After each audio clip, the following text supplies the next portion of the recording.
Graham White, Gordon Smith and David Cooper for Premier Division match analysis in Scott Sport.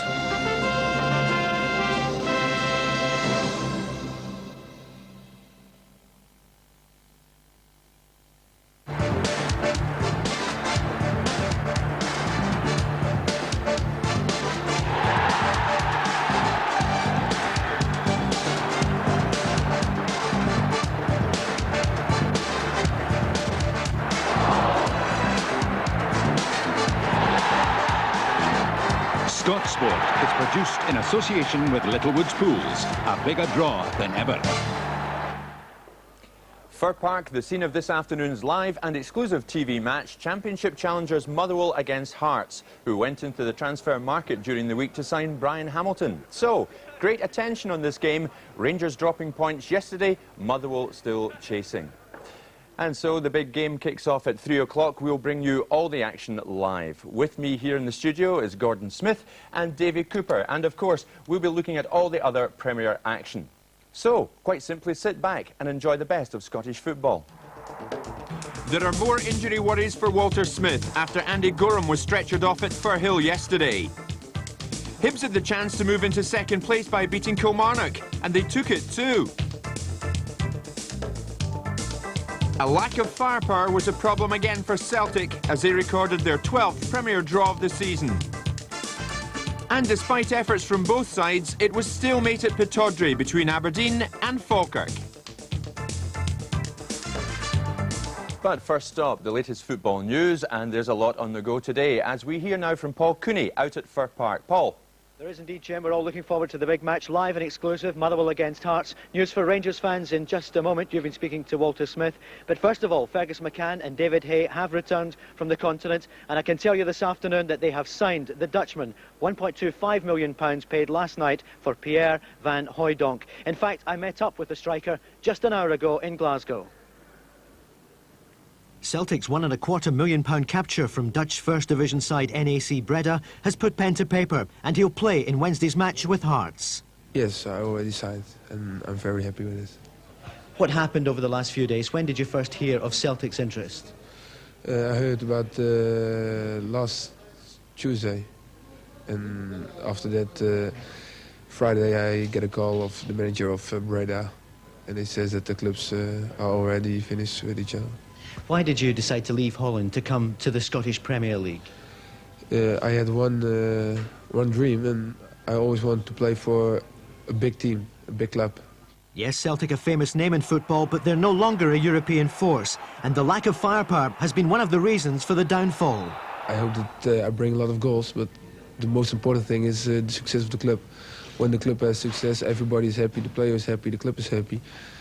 And when the club has success, you also make goals, and the important thing is the club has success. Have you spoken to any other Dutch players, Peter Houstra? Not yet, but I called them. What would you say to the Celtic fans watching this afternoon? What kind of player will we see? I'm a player who plays with his heart, and that's one of the reasons why I was in Holland very popular. And I make goals. That's also an important reason. He's 6'5" tall and promises to be a popular figure in the game. Today he can relax, but Wednesday at Hampden will be the first real test of the likeable Dutchman.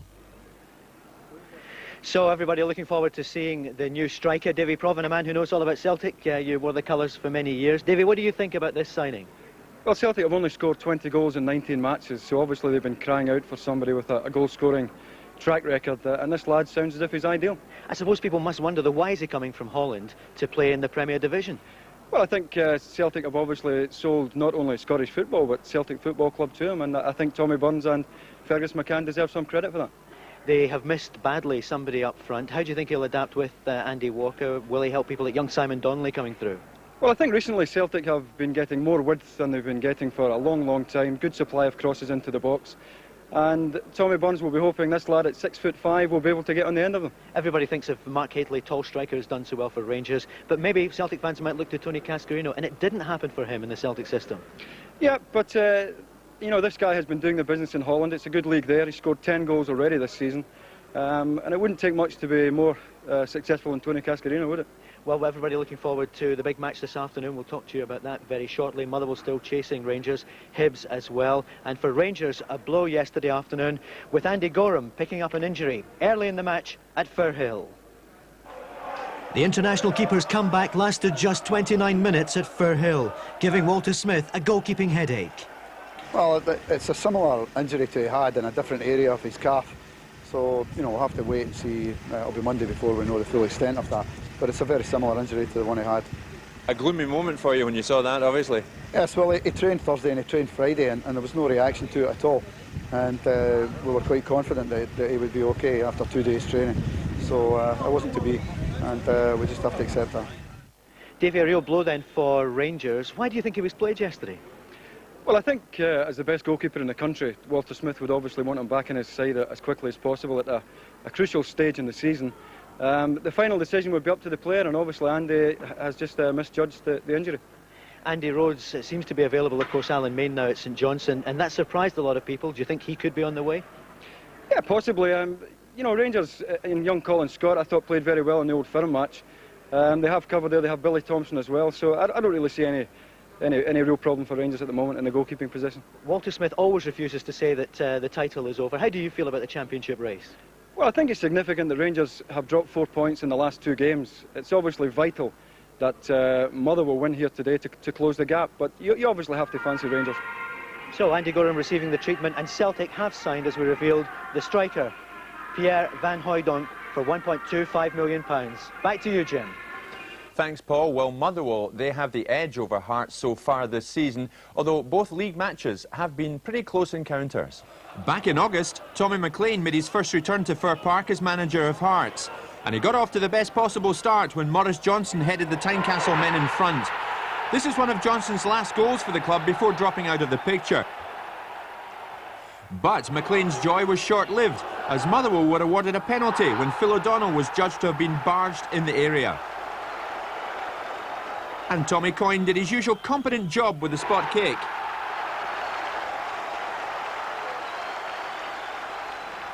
In November, Motherwell visit Tynecastle, and they opened the scoring with one of the goals of this season. Arnott cutting the ball back from the byline, and Rab Shannon thundered it past Henry Smith from 18 yards. Then Hearts equalised in controversial fashion, John Robertson using a hand to direct the ball past Stephen Woods. And despite Motherwell's protests, the goal stood. And as the replay shows, well, these protests were justifiable. Just as though was seen to be done when Tommy Coyne capitalised on a blunder by Craig Levine. And that was it, Motherwell's day. So, who I wonder will get the goals today? You now have a chance to win a league championship football if you can name the first scorer in this afternoon's game between Motherwell and Hearts. The lines are open now. 0839 444 511 is the number, and they'll stay open until kick-off time at 3 o'clock. And my guests this afternoon, as I said earlier, Gordon Smith and Davy Cooper, a recent hero with the Motherwell fans, of course. Gordon, this is a big day for Motherwell. They must win to keep in touch with Rangers. Yeah, they have to win because Hibs are also closing the gap, and with Rangers dropping points in the last 2 games, it gives them a real chance to narrow that gap, and you know they have to take it. But I mean, you mentioned Motherwell, but it's also a big game for Hearts too. Yes, indeed, he's right about that, Davy, isn't he? Yeah, it's a big game for both camps today. Motherwell over the last 2 seasons have been very, very consistent, but they now have to go that further step now. A draw's no good to them in these games. They're so many points behind Rangers that they need the 3 points now. It's vitally important they start off by winning today. Should Hearts win today, Davy, is all bets off for Motherwell in terms of the championship race? Well, I would think so. I would think Motherwell need to win the game today. As Gordon said, Hibs are now coming into the frame as well. Rangers have lost 4 points in the last couple of games, so I mean, it is going to be tough to peg Rangers back, but they really must win today, Motherwell, to make sure that they're right in there. It's not only important, Jim, from the sake of the championship, but there's only one European place at stake as well. So Motherwell will have to keep up there with Hibs in order to get into Europe next season. Yes, indeed. Alec McLeish has done so well in season 1 as a manager, hasn't he, Gordon? Yeah, he's done a marvellous job because he's taken a good team. He took over a good team. Tommy McLean really built them up to what they are. But Alec's taken over and he didn't tinker with it, which was good. He just kept things going. He's brought his own presence to it. Him and Andy Watson have done a great job, and Motherwell have played some of the best football I've seen this season from any team. And as you rightly say, it's a big day for both clubs. Well, We'll be starting our build-up to the Motherwell Hearts match in earnest very soon, but after this break, we look at all the Premier Division action from yesterday.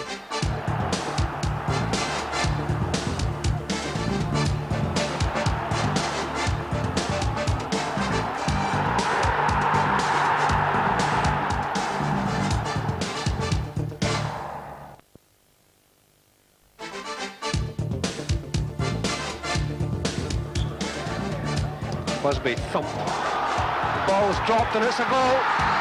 Donald Ford has scored for Hearts. Yes, former Tynecastle hero Donald Ford there scoring for Hearts against Motherwell at Fir Park on the 14th of January 1974. Now, it was bottom against top in the Premier Division at Firhill yesterday as Partick Thistle took on Rangers. These sides are separated by the entire length of the Premier League, but that wasn't evident yesterday. A poor performance by both sides at Firhill. Don't believe me? Well, witness this free kick from Ian Durrant. Uncharacteristically awful. Even he can hardly believe it. Then, without any warning, the comeback of Scotland's top keeper Andy Gorham came to a sudden end. There's no real pressure on him, but he seems to twist his knee. He goes back to goal, but calls for treatment. Anxious moments for the Rangers management, and sadly, Gorham's comeback lasts just 29 minutes. He was then replaced by young Colin Scott. It was the Jags who finished the first half on the attack. The long ball for Rod MacDonald, but the Thistle striker was beaten by a solid John Brown tackle. Right in half-time, Chick Charnley set up Alex Taylor, but the finish left a lot to be desired. It was the Maryhill men who were pressing after the interval. This was a real chance. The cross coming in, but the danger eventually cleared. But still no scoring. This was Thistle's best spell of the match. They engineered another opening. Chick Charnley involved with Derek McWilliams, but that was way over the target. Because of injuries, Rangers blooded yet another of their promising youngsters, Brian McGinty, and he came this close to getting the best possible start.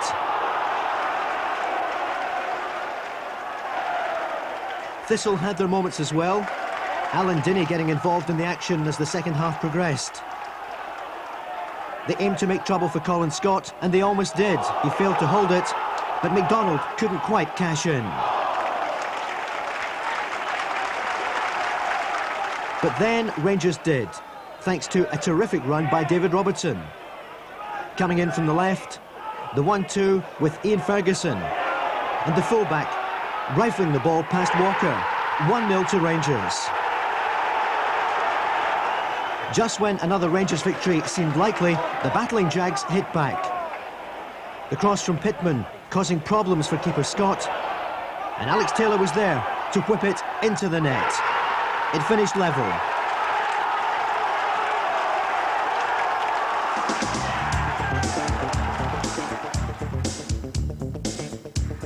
I keep saying the players get a wee bit lazy, but I can't accuse them of being lazy today. Don't ask me, but it makes a difference. I say players make the difference. If they want to go out and apply their sell at the end of the day, they'll get their sell out of the position that they're in at the present time. Well, with Motherwell idle yesterday, Hibs had a chance to take over second place in the Premier table. To achieve that, they had to beat Kilmarnock. Republic of Ireland boss Jack Charlton was an unexpected face among the spectators at Easter Road yesterday. Before the match, Hibs and Killie had gone 3 games against each other without scoring a goal. And perhaps it was Big Jack's presence in the stand which encouraged Pat McGinley to end this goal famine. Picking up a pass from Kevin McAllister, he showed some fancy footwork before sliding the ball past Lekovic. The blustery conditions at Easter Road caused the former Yugoslav international keeper to misjudge the flight of the ball. And from the resulting corner, McGinley, looking at the back post, he almost made it 2-0. But he is proving to be a good acquisition again for Hibs. And then Killie almost levelled it. Maskery touched Colin McKee's free kick onto the post. And shortly after the interval, Hibs should have extended their lead. Tweed's pass put Jackson in on goal.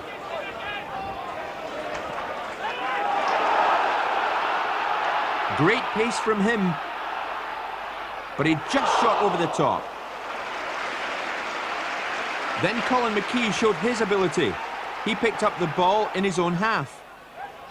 He seemed to run across the park, but he eluded McGinley, and he unleashed a shot which Leighton was relieved to see go over the top. But Hibs began to take this game by the scruff of the neck, and when Jackson laid the ball into the path of Keith Wright, he would have expected to do better here. But the home side were playing the better football now, and despite the long absence, the partnership between Wright and Jackson was beginning to motor again. Watch Wright pick out Jackson now, but the angle was just too tight. And from the resulting corner, Gordon Hunter thought he'd scored. How did Kelly clear this danger? In any event, they did, and then they brought themselves right back into this match.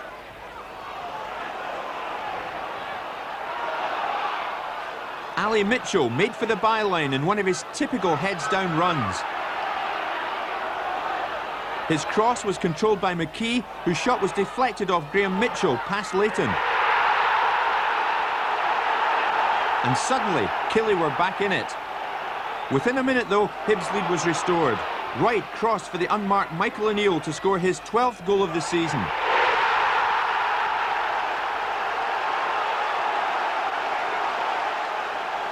Hibs were in total control again, and they should have scored once more, but Jackson lashed the ball over the top from 8 yards. It just wasn't his day. And then Wright tried to add to his hat-trick from last week, but somehow the Killie defence scrambled the ball clear. In the closing minutes, Michael O'Neill almost grabbed his own second with a great solo run, which Lekovic did well to block with his legs. But that was it, a Hibs win. At the minute, ourselves and Motherwell are sort of even with each other. So hopefully, like, next Friday night is going to be a very important game for both clubs. But as regards Cats and Rangers, you know, we'll just wait and see what happens. But there's no goals being set. Well, Aberdeen appear to have halted their slide. Unbeaten in the last month, they took on Falkirk at Pittodrie yesterday, looking for their first league win over the Brockville side this season.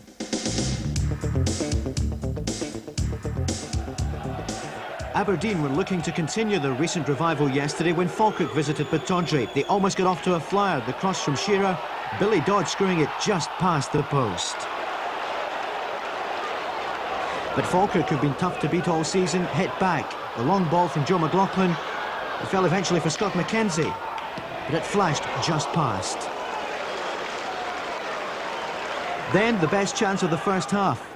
Eddie May simply wandering into the Aberdeen penalty area with only Snelders to beat, completely miscuing the shot.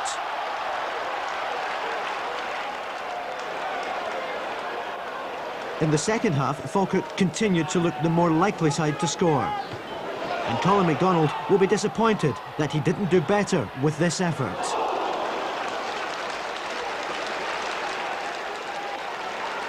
As the game went on, the Dons began to create chances. Billy Dodds again, just over the top. And that set up a grandstand finish for Aberdeen. And Joe Miller coming into his own wide in the right. And giving the Bairns defence a real roasting on this occasion, bursting through, and the shot just grazing the post.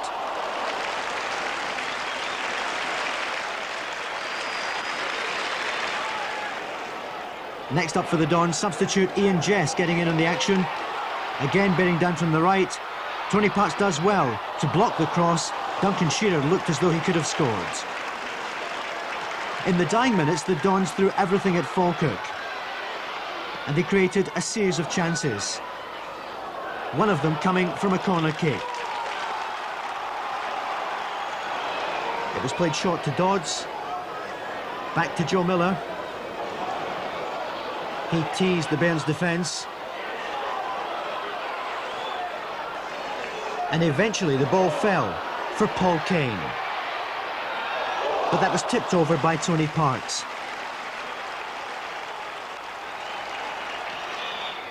In the end, Falkirk survived to the delight of their travelling support and their manager, Jim Jeffries.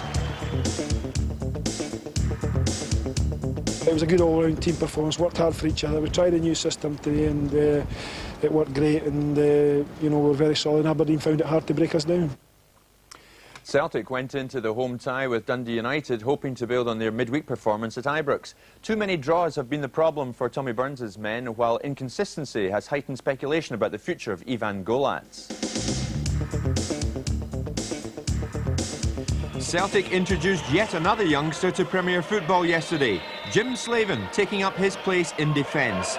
The Parkhead side, with 4 points from their last 2 games, were eager to win against a Dundee United team suffering from internal troubles at Tannadice. John Collins tried to get them off to a flying start, but he couldn't hit the target. United, however, got the goal clearly in their sights in their first real attack. Brian O'Neill's clearance falling to Alex Cleland, who left Pat Bonner clutching a tear. 1-0. Ivan Golats reintroduced Jim McInally to the first team this year, and the experienced midfielder came close to putting United 2 ahead. Celtic, though, hit back with an assault on the United goal, which ended with a John Collins shot being well saved by O'Hanlon. So it looked as if United would be taking a 1-goal advantage back to the dressing room. But a neat back healer by Walker Fox Petrich and set up Collins to fire in the equaliser. 1-1 at the interval. Slavin showed early in the second half that, as well as his defensive talent, he can strike a mean ball too. Just have a look at this. In the end, though, O'Hanlon wasn't too troubled. Another draw, though, was not what Celtic wanted. Paul Byrne tried his luck, but he failed to match his strike in midweek. Lack of firepower was again Celtic's problem. The build-up was great, but this time it was McStay who failed to get any strength behind the shot. United hadn't given up hope of victory, though. Cleland sent in a dangerous cross, which David Hanna headed over. That goes down in the report card as could do better. And that's a comment which sums up the performances of both sides. United did create a last gasp opening, but Bonner had Petrus's header covered until he was fouled by Winters. No more excitement and no more goals. So yet another draw for Celtic, their 12th of the season, and that leaves the Parkhead club in 4th position, but still 14 points off the top. With Rangers dropping 2 points yesterday, Motherwell have a chance this afternoon to reduce the gap. Despite gaining that point at Firhill yesterday, Partick Thistle's position remains pretty unhealthy at the foot of the table. Gordon, it must be tough for the Thistle players right now. Yeah, they're in a bad spell at the moment because they know they've got to try and catch the teams above them, and they're always worried every time they try and get a result as well. The likes of Hearts and Kilmarnock go out and get results as well. But there are just so many draws in the league. It's an unbelievable season for draws, and I don't think there's much between from bottom to top, to be honest with you. That's why there's so many draws. Davey, on the evidence of those games there, Hibs are going well this season, aren't they? Yeah, Hibs have come through very well. I think we expected a wee bit more this year from the Hearts, United and Celtic. We thought they'd be a wee bit stronger and maybe help Motherwell in the challenge that they put in last year. But it really hasn't happened. These teams haven't come through with that challenge, and I think Hibernian have now come through along with Motherwell, and they're posing the biggest threat to Rangers' title. And Gordon, as Davy Provan said to Paul Cooney earlier on out at Fir Park, congratulations really to Fergus McCann and Tommy Burns for going into the transfer market and splashing out over $1 million for this Dutch player. Well, They need to do it, really. I mean, they're looking about for a goal scorer because that's been one of the big problems. There was so many draws as well, and Davy touched on it there, the lack of goals. A lot of teams are suffering the same way, but at least Celtic are getting some money together. If you look through the Premier Division this year, the two teams up the top in second and third, Motherwell and Hibs, basically they have not had to change their teams around a lot. A lot of their clubs are in a real transition period, like Hearts and Aberdeen are changing about, Thistle, Celtic themselves, and even Rangers. Although Rangers have got this great squad of players and have made good signings, they have made a lot of changes this year as well. But Hibs and Motherwell have been sort of two kind of constants in the whole thing, and they've got some good players. Yes, indeed. What's the Dutch fellow's name? Van Hooijdonk. Van Hooijdonk, Pierre Van Hooijdonk. Pierre Van Hooijdonk. They said he was signing a big name, and that's quite a big name, isn't it? And 6'5" as well. He's going to be obviously a real test for defenders in our league, because at that height, if he's good in the air at all, he's going to win his fair share of balls. Yes, indeed. OK, Gordon Davey, thanks. All right, well, it's time to launch the December Goal of the Month competition, a League Championship jacket and football on offer if your selection matches that of our experts. Goal A, and Brian Laudrup showing the kind of skill that's made him a legend already among the Ibrox faithful, turning the United defence inside out. What a finish. Tommy Coyne's tapped into a rich vein of form since his move to Motherwell, and this goal against Celtic demonstrates just how finely tuned his goal-scoring instinct is. Goal C, and Robbie Winter's strike for Dundee United against Kilmarnock is straight out of the top drawer.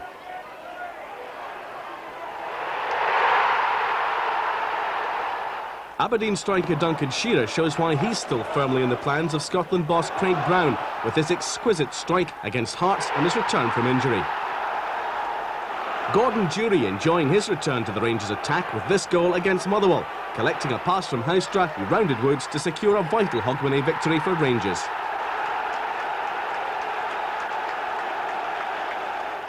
Gus McPherson's equaliser for Kilmarnock at Thistle was a cracker. Poor Nicky Walker didn't have a chance. Having been out for 7 months through injury, it took Keith Wright just 2 minutes to signal his return to the Premier League, with this delicate lob against Dundee United. And finally, goal H, the goal which set Celtic on course for victory against Falkirk. The move involving youngsters Gray, Hay and McLaughlin was finished in style by Peter Grant. Those are they. Choose your top 3 from those 8 and then ring 0839 444 544 and we'll announce the winner on Scott Sport next Sunday. Now, we'll be heading back to Fir Park shortly, but after the break we've action from the First Division leaders Dundee against Stranraer and Airdrie against St Johnstone.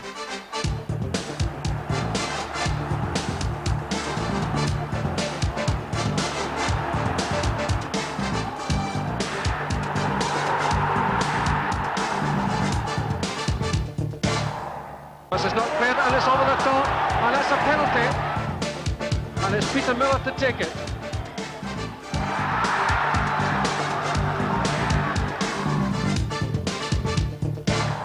Peter Miller, the man scoring from the spot for Motherwell against Hearts back in January 1974.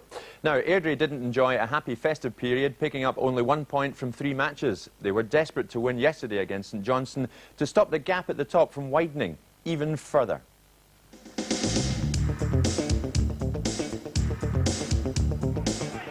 St Johnstone took the lead in the simplest of fashions at Broadwood. Kevin Twaddle showing a bit of pace.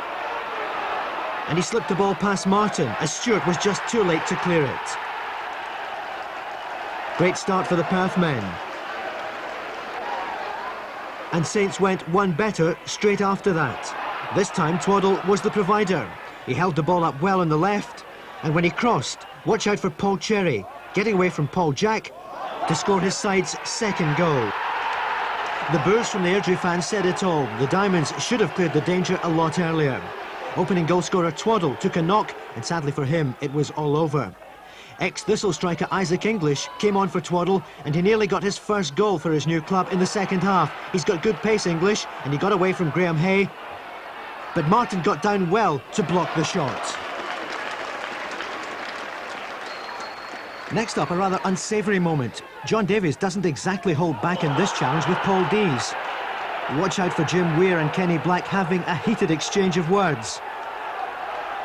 Well, in the end, Davies was booked and referee Orr managed to calm everyone down. But it took some time. But eventually order was restored. Not a performance which the Airdrie fans will remember with any great relish. Right at the death, keeper Alan Main brought off a great save from Stephen Cooper, and Saints picked up a good away win. Main sure Saints are going in the right direction.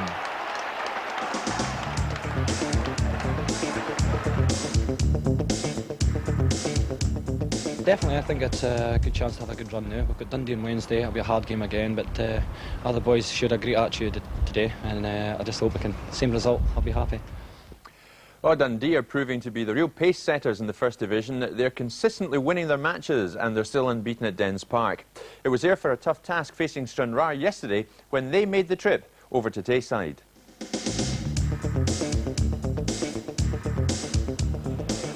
Dundee have been gaining success by doing things the simple way this season, and they maintained that outlook yesterday. 8 minutes on the clock, and Neil McCann's cross was headed home by Neil Duffy. 1-0 Dundee.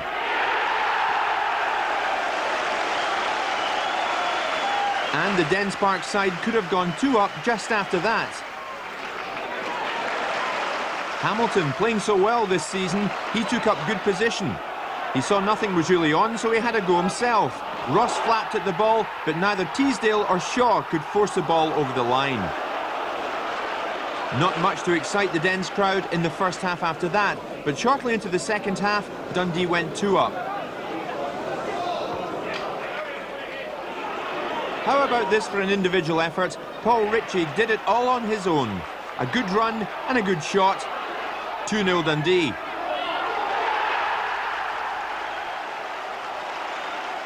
Jim Duffy's men were well into it now. McCann performed some of his trickery on the left flank. And he set up substitute McQuillan very nicely. He had a shot, but Ross got down well to save it. Stranraer weren't really showing at all in this match, and Dundee should have increased their 2-goal lead. George Shaw took up position on the right. He crossed, and watch for Neil McCann heading it back across goal, but Hamilton couldn't get the right direction on his header. That was all there was to it, a 2-0 win for Dundee. I mean, we've just got to keep concentrating on our game and just winning the games, and you know, we're not really thinking about anybody else. As long as we do the business, then that's all that matters. So it clearly appears that Dundee just can't go wrong at the moment. They're now 6 points clear at the top of the First Division table, and they're looking hard to catch, although Dunfermline got back into winning ways yesterday at Clydebank. Gordon, do you fancy Dundee to clinch the championship? I think they will from the position they're in now. Jim Duffy's a good manager, and he'll just keep them, you know, their heads level, which is the main thing about it. Don't get carried away. He says you just take each game as it comes. I know it's an old cliche, but that's all you can do. And when the main games will come, when actually they're playing against their main rivals just below them, and if they can get at least a point or win those games, then they'll be clear. Davey, let's touch briefly on the cup draw made yesterday. Your club Clydebank against Hearts. That's a tough one. Yeah, that's a great draw for our boys. A good chance today, obviously, to have a look at Hearts. Our boys will relish that. Hearts have got, they know they'll come to a tighter part, and it'll be a hard match for them to get away for the, you know, the week in, week out of the league campaign. Will be nice, so we're looking forward to that game. And Hamilton Rangers, Davey, and of course we cast our mind back to that. Hamilton won at Ibrox all these years ago, and of course you played your own major part in Rangers' humiliating defeat that day. Must you remind me of that, Jim? Yeah, that was I've never forgave Adrian Sport for that to this day. Yeah. I'd like to know, how long was it, Davey, before you actually went out in Hamilton after that? A few months, I can assure you. Can they repeat that, do you think, Gordon? Well, everything can happen in the Cup. I mean, Rangers were big favourites that day as well, but it doesn't happen that often. Everybody always says the magic of the Cup, and it's very rare you see the big teams getting put out by the smaller ones. I mean, Hamilton did it, and funnily enough, Dunfermline did it to Rangers a year later as well, but it doesn't happen that all that often. I would say the way the Cup draw has gone yesterday, it looks as if most of the big clubs are going to go through, and that'll make the draw for the next round a really interesting all the more interesting, OK. So we turn our attention to our live match, Motherwell against Hearts. That's over at Fir Park after this short break.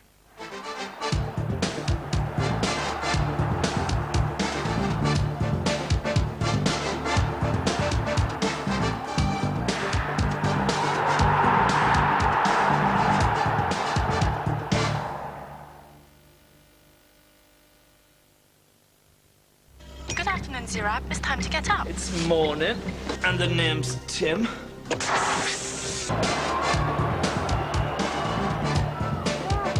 Ross, was McDonald, there's Robertson!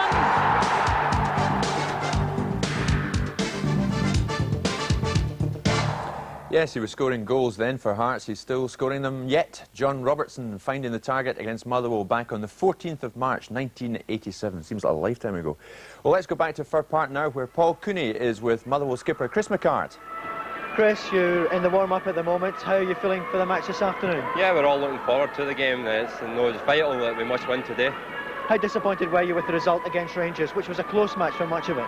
Yeah, it was very disappointing, especially the manner in which we lost the goals. A minute before half-time, a minute after we scored, a minute before full-time.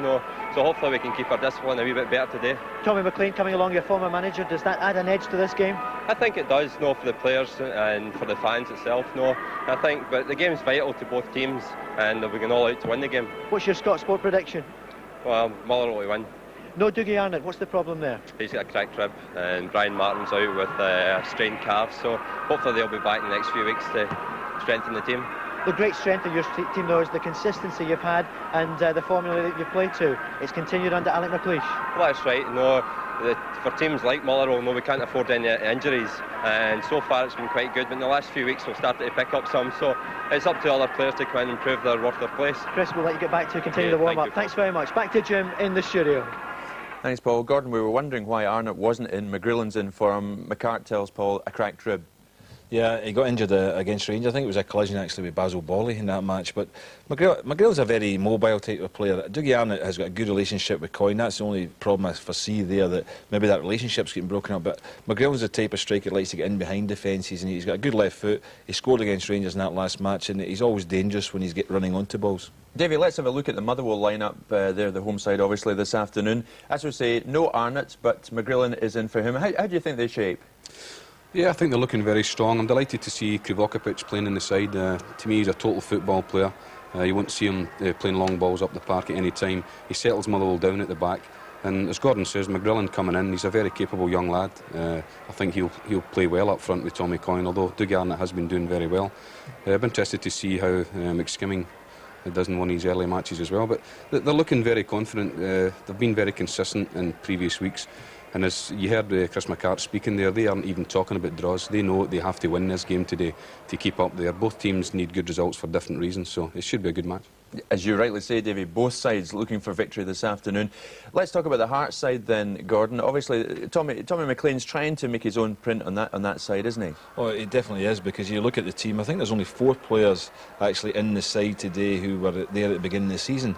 Tommy McLean's really brought the rest of them in. You've got Nelson, McPherson, Jimison, Miller, Hamilton, Hagan, all brought there to the club.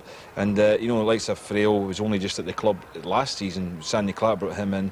Thomas wasn't really a regular.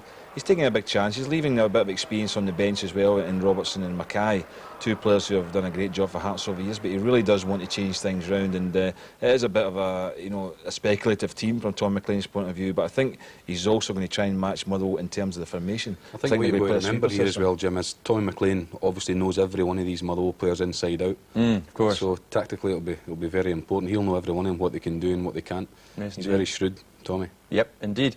OK, well, let's now go back out to Fir Park. Paul Cooney is with Hearts' debut man, Brian Hamilton. Brian, what a week it's been for you. Did you believe you'd be a Jambo this afternoon? No, I wouldn't have believed it a couple of weeks ago. But now, after Monday, Tuesday, when it all happened, I'm just glad it's over with now. It's time for the game to come all week. What's going on in your mind now? Just a few minutes to kick off now that you're a Hearts player. Yeah, I just hopefully we can get a good start, and Motherwell are a good side. Hopefully we can get a good start and get a good result today. How have people been over the past few days? Have you had any hassle at all in Edinburgh? No, not at all. The lads have made me, so welcome. It's been really good. So just good team spirit here. Hopefully we can carry that on to the park today and get a good result for us. Will it be difficult having played against your your teammates for so long? Is it going to be difficult to adapt? No, not at all. I think, like myself, I want to win every game, and these lads as well, they want to win. So hopefully there'll be no problem adapting. Tommy McLean, always a great organiser. Have you noticed the way that he gets his team together? Of course, Alec Miller, the same applies, I think, at Easter Road. Yeah, I thought the two of them were very similar, actually. Very, very detailed and very thorough. So I don't think there'll be much difference that way. So you're going to say cheerio to the Hibs fans and hello to the Hearts fans before the big game? Yeah, that's it, yeah. Just hope I can, hopefully we can get a good result today. Brian, we wish you all the very best. You had a great career at Easter Road. Good luck at Tynecastle for the game this afternoon. Thank you. Thanks very much, Brian Hamilton. They're all being called in now, going up the tunnel, and that's where we'll be going, Jim, in just a couple of minutes. Thanks, Paul. What about Brian Hamilton? Gordon, how do you rate him?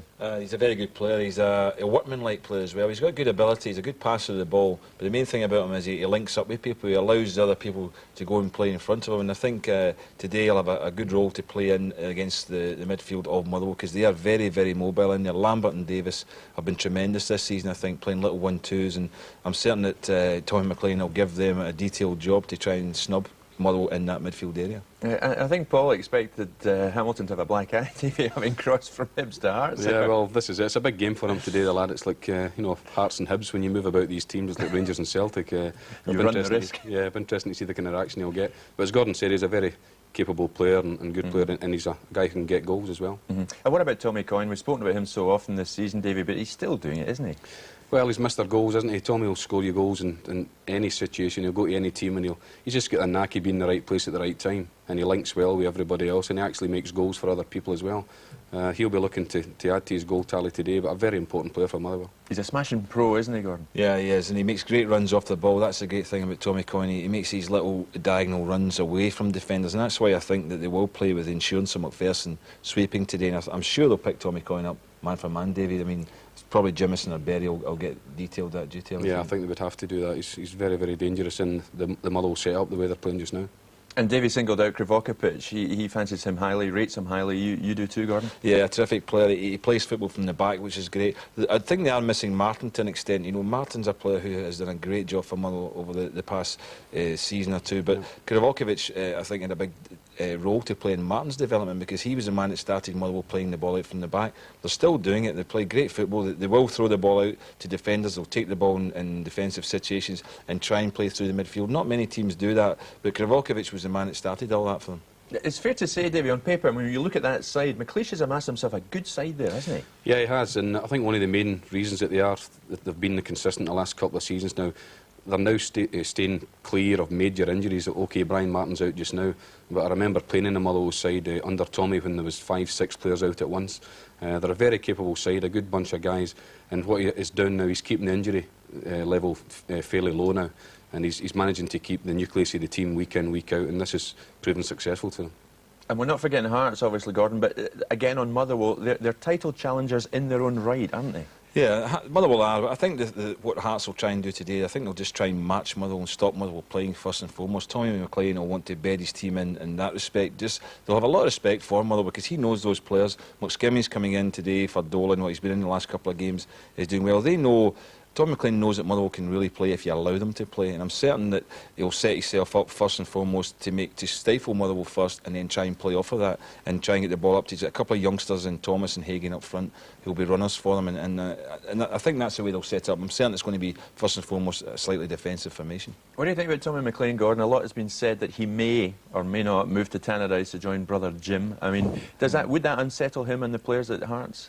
It may do. I don't think he will move in the short term. I think he's got a contract there. Hearts are allowing him to spend some money in respect to bringing Hamilton. I think McLean will be at Hearts for a while. He's a great lad, Tom McLean. Both Davey and I played with him, and he's definitely changed because he used to be a happy-go-lucky dressing room type, wasn't he, Davey? He was a good laugh, and now he hardly got a smile out of the man, but he was a great player, and I'm certain that he's got a lot of respect as a manager as well. And as you rightly said earlier, Davey, he's very shrewd when it comes to tactics, isn't he? He certainly is. There's really no one better. I mean, the game starts within 2 or 3 minutes. He'll have completely changed the setup because he sees things a lot quicker than anybody else.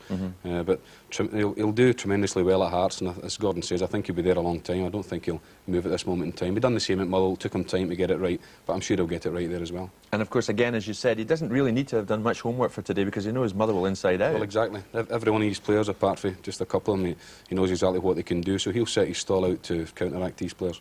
Are we talking about two of the best managers in the Scottish game right now, do you think? When we're talking about McLean and obviously McLeish, it's early days for him, but he's proved it. Yeah, I think it is early days for McLeish. You've really got to see what he does in the long term. He's done really well so far to take over, because you're under pressure taking over a team that's really has a good season.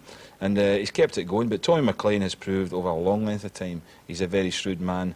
He knows the game. He knew it as a player. You could tell by the way he played. He was a guy who thought about the game, and you can see it now in the way he manages teams. I would agree with Davey that he does tend to change things about a lot in games. He does tinker a lot. I would say that one thing for him. He doesn't let the players cross that line and leave them on their own, because he does tend to come in after even 2 and 3 minutes to change things and move people about in different positions. So he is a thinker in the game, and I think over the long term he'll bring Hearts back to a very, very good level.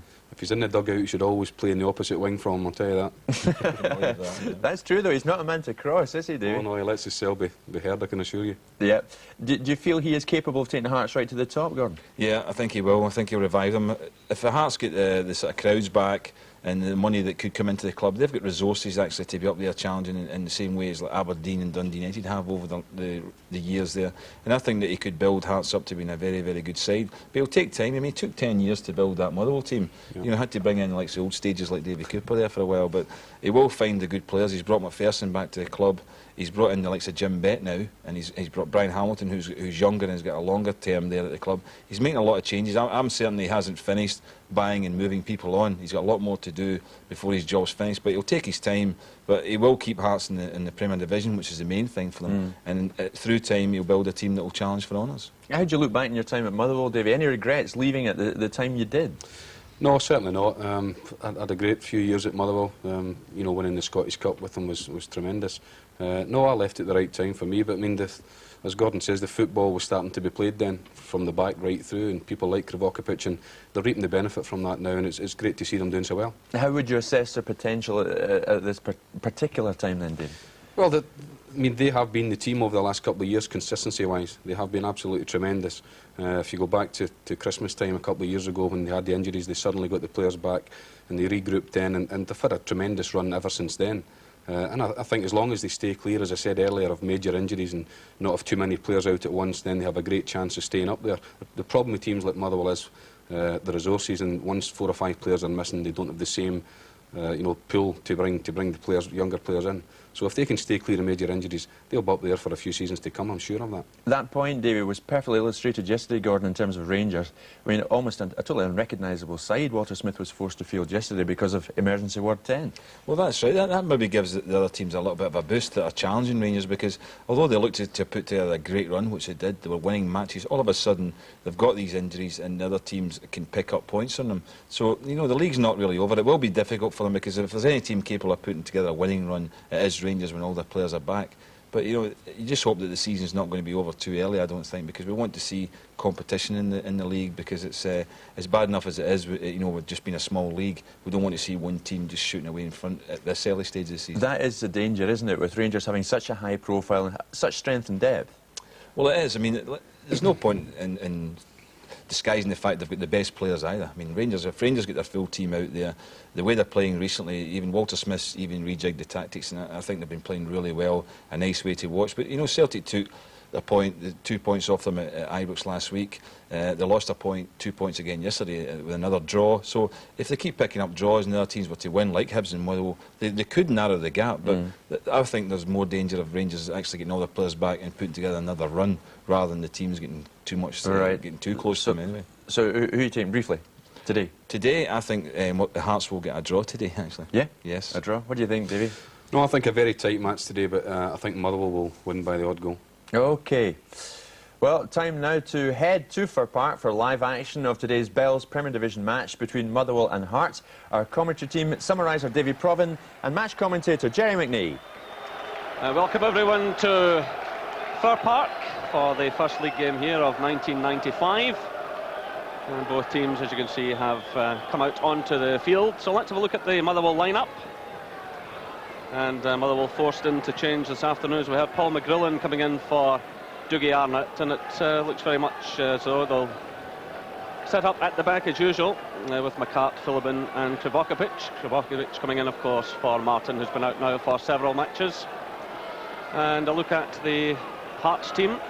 Well, Scott Leach brought in this afternoon. John Miller called off, suffering from flu. And David Hagan's pace up front is something that Tommy McLean hopes will cause problems for the Motherwell defence. Well, Motherwell, after a 15-game unbeaten run in the league, have lost 2 of the last 3 games, and both of them here at Fir Park against Aberdeen and Rangers. In between, Motherwell beat Falkirk 1-0 at Brockville on Boxing Day.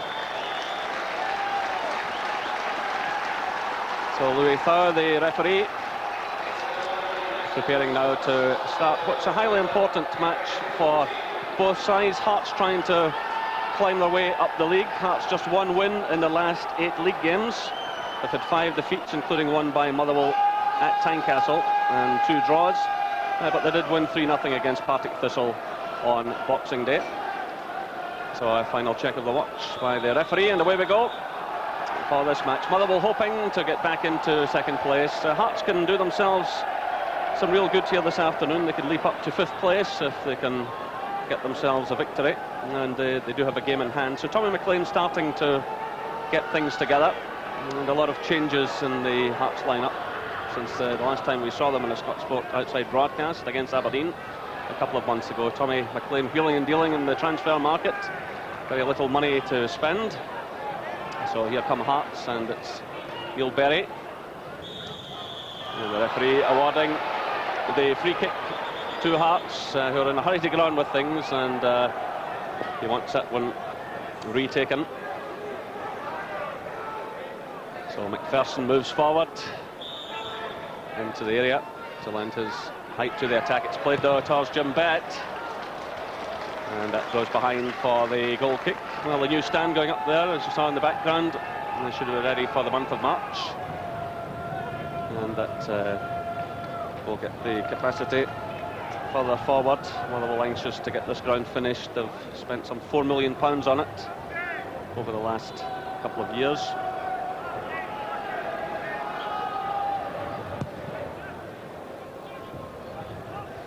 It's returned by Frail.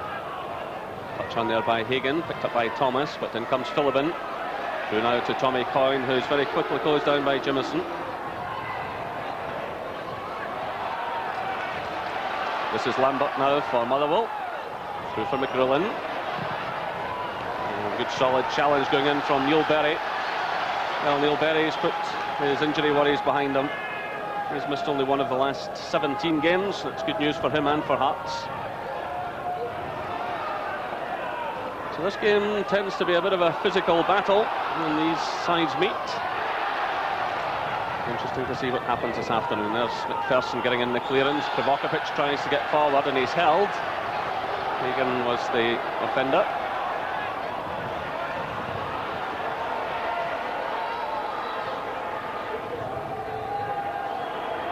Jim Bett, who's been so influential in his shot spell at Tynecastle, almost running into trouble there. This is McPherson. Colin Miller plays it through. Kevin Thomas battling hard there. And that ball's out of play, and it goes Hearts' way. Well, alongside me this afternoon, Davy Provan. Yeah, the game hasn't settled at the moment, Jerry. It's fast, it's frantic, and none of the playmakers, Jim Bett for Hearts, Billy Davis for Motherwell, neither of the two of them have really managed to get on the ball and start making a few passes. This is Jimison, recently signed from Partick Thistle. Forward now by Miller for Hagan to chase. It's away by Philibin. Now it's Lambert. Well, Motherwell will be looking for some goals from Lambert, still to find a net this season. Here's a player who packs a good shot. Meanwhile, it's Hearts winning themselves a free kick.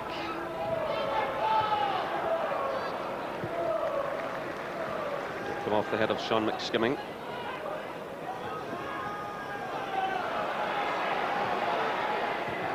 So Davies back, deep in his own half, finding Kravokovic. This is McKinnon, and comes Frail.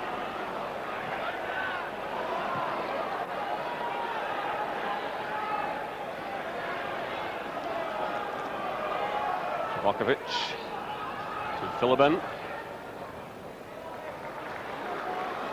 The Hearts forwards, working hard and forcing Motherwell into retreat. McCart, Philibin, Sam McPherson. Well, Motherwell forced to play the ball forward early there, and Hearts pick it up again. This is Bett. Davis snapping away at his heels, and that's a free kick. I know that Tommy McLean's worried about once Billy Davis and Paul Lambert in the areas they'll occupy this afternoon. Jim Bett's not the type of player that picks anyone up, very much the creative force in the Hearts midfield. This is Berry with the free kick, and it goes out for the throw-in. So Tommy McLean back here at Fir Park, and he can take great credit for what's happened here, leaving behind him a good squad and enough money for Motherwell to build these new stands, and he must wonder that he's at all to go through again if indeed he stays on at Hearts. There's much speculation about his future, unless some money is found for him. I certainly don't think he'll be there beyond the end of the season. This afternoon he's interested in the 3 points, and here come Hearts. It's Frail. This is Hamilton, making his debut this afternoon, former St Mirren and Hibernian player. That's McPherson to Berry. Thomas loses out. Played through by Lambert, looking for McGrillen. Across comes McPherson now. Good sliding challenge. And McGrillen in this afternoon in place of Dougie Arnott, as we heard, who's injured. But McGrillen will certainly pose problems. Player who gets himself about the field. A product of the Motherwell Boys Club. Just the 2 goals this season, one and way back in the early European time before the league actually kicked off, and then in the last game there against Rangers, they come on as substitutes and scored.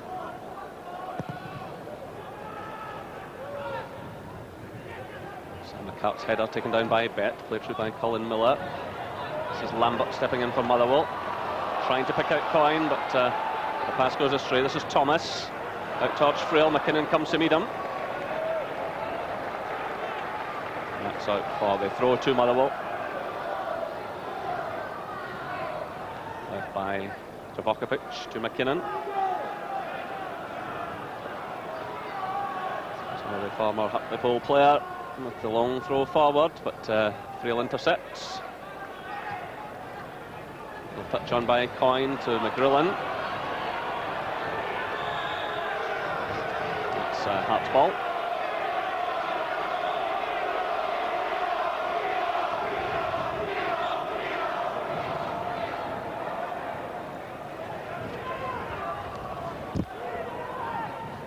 This is Hagan. Hearts will want to get him released to use his pace. Things very tight in the middle of the park, as you would expect. There's a long ball aimed out in Hagan's direction now, but holding up a bit in the wind. Lambert gets a touch. This is Shannon. Travokovic. And a long clearance from Stephen Woods. Headed away by Jimison. This is McSkimming. Through to Coyne. Davis. Person going in with McGrillen. The bit to the referee awards the free kick. Scott Leach. And I think the final offender. And the Motherwell player getting a bit of a hard time there. So as he ties his laces, play goes on. This is Lambert trying to get through. There's certainly a half chance for Lambert. It's McGrillen still in the ground, and he may well need some attention here. It's the first time that Motherwell have really managed to get Billy Davis on the ball with a bit of room. A delightful chip forward there. Paul Lambert had made a good run to the edge of the box, but couldn't get the shot in. Brian Hamilton looking forward to a new challenge in his career. It's certainly a case that some players can stay too long at any particular club, and he gave very good service to Hibernian, no doubt about that. Of course, he picked up a Scottish Cup medal with St Mirren back in 1987. But a player who can do a real job for Hearts, very good at getting from penalty area to penalty area, carrying the ball, works very hard indeed. So this is obviously a worry for Alex McLeish, having lost Dougie Arnott. But the player getting back to his feet. This is the incident. Scott Leach made the challenge on him. David McPherson had been nipping away at his heels just before that, but happily he's back on his feet. And the ball returned to Craig Nelson, the former Partick Thistle player, also taking up a new challenge. Suffering perhaps just from a little bit of nerves since his move to Tynecastle. But he's a goalkeeper of great potential, there's no doubt about that, and he could settle in well. Meanwhile, it's Betts playing it forward, looking for Hamilton. That was surely a push by Hamilton. And the referee awards the free kick, push there on McKinnon by the Hearts player. Desperate to make an impression and get to the ball, but a clear push. And the referee had no hesitation in awarding the free kick. So 10 minutes gone here at Fir Park. Motherwell 0, Hearts 0.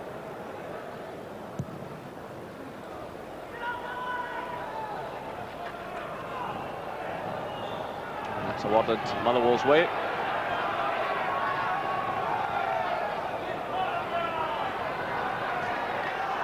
It is important for Motherwell to take something from this afternoon, having lost the 2 previous home games. In fact, it's not so much about taking just something, they need the 3 points. It's played through now towards Coyne, the first time effort from him, and that's a fine save by Craig Nelson. Well, almost goal number 17 of the season for Tommy Coyne. He reacted so quickly as the ball was played through to him. Hit it first time. And Nelson making a fine save. I was talking about his confidence, that'll have done it some good. It's Hagan sending that ball high in the air and catching in the wind. The wind certainly whipping up, and this could prove a real problem for both sets of players. It's a fine morning when it's here at Motherwell. Nice sunny day, but it's clouded over, very cold, and the wind increasing. Jim Bett losing out though to Tommy Coyne. Left there by McSkimming, played through by Davis. Behind for the goal kick. Well, the Motherwell programme editor making the point today that Rangers can certainly be caught, and pointing towards Motherwell's opponents this afternoon, Hearts, saying they were 12 points ahead back in 1986. That would have been the equivalent of 18 points today, and they were caught by a Celtic team which included, I think, Davy Provan. It did indeed. I think Motherwell, having lost the game against Rangers in Hogmanay, would be pleasantly surprised that Rangers have now dropped 4 points in their last 2 games, and this is a great chance for them to close the gap today. So another free kick awarded, and it goes to Motherwell, and Brian Hamilton involved there. He'll just have to calm himself down a wee bit. He will be wanting to do well today and make an impression on his debut, but that's a couple of fouls in these opening stages, so we'll have to watch he doesn't go into the referee's book. Meanwhile, the offside flag goes up.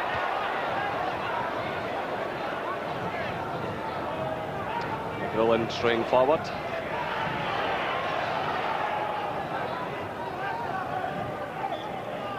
Davy McPherson in his second spell with Hearts. Well, he's won all the major honours in the game, but those came in his spells at Rangers. Played off by Thomas, picked up by Hagan. This is Bett. Frail's away to the right.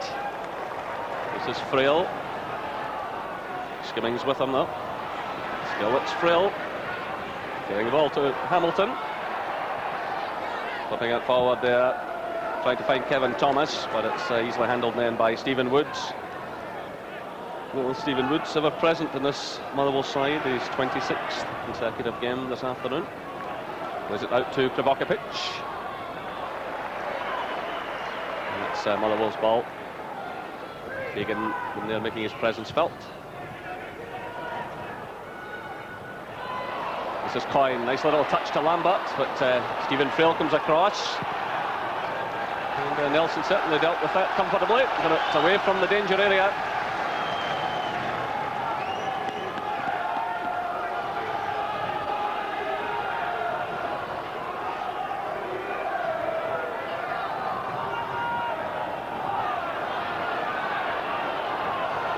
McKinnon, who's a bit of a long throw specialist, but playing it short on this occasion. Here he is again, trying to get forward, but caught there by Hamilton, working extremely hard. This is Thomas. Kravokapic provides a cover.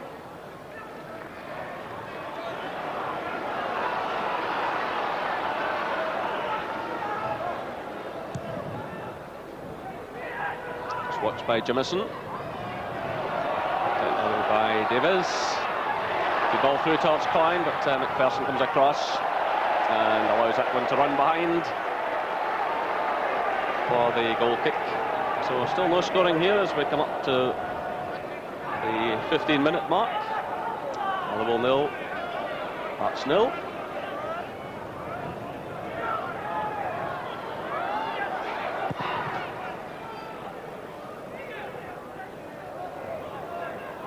Thomas trying to get forward, but good positive challenge there by McKinnon. This is Frail. Thomas.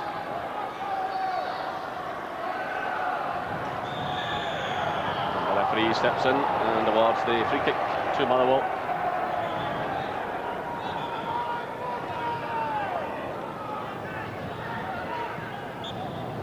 McKinnon there to take it. Won a cap for Scotland last year against Malta. He'll be hoping to force his way back into things on the international scene. made a good impact here at Motherwell. But it's Hearts now on the attack. This is Leach leaving it to Bet. Again, Frail manages to find a bit of space on that far side. He hits the early cross. And then behind it goes for the goal kick.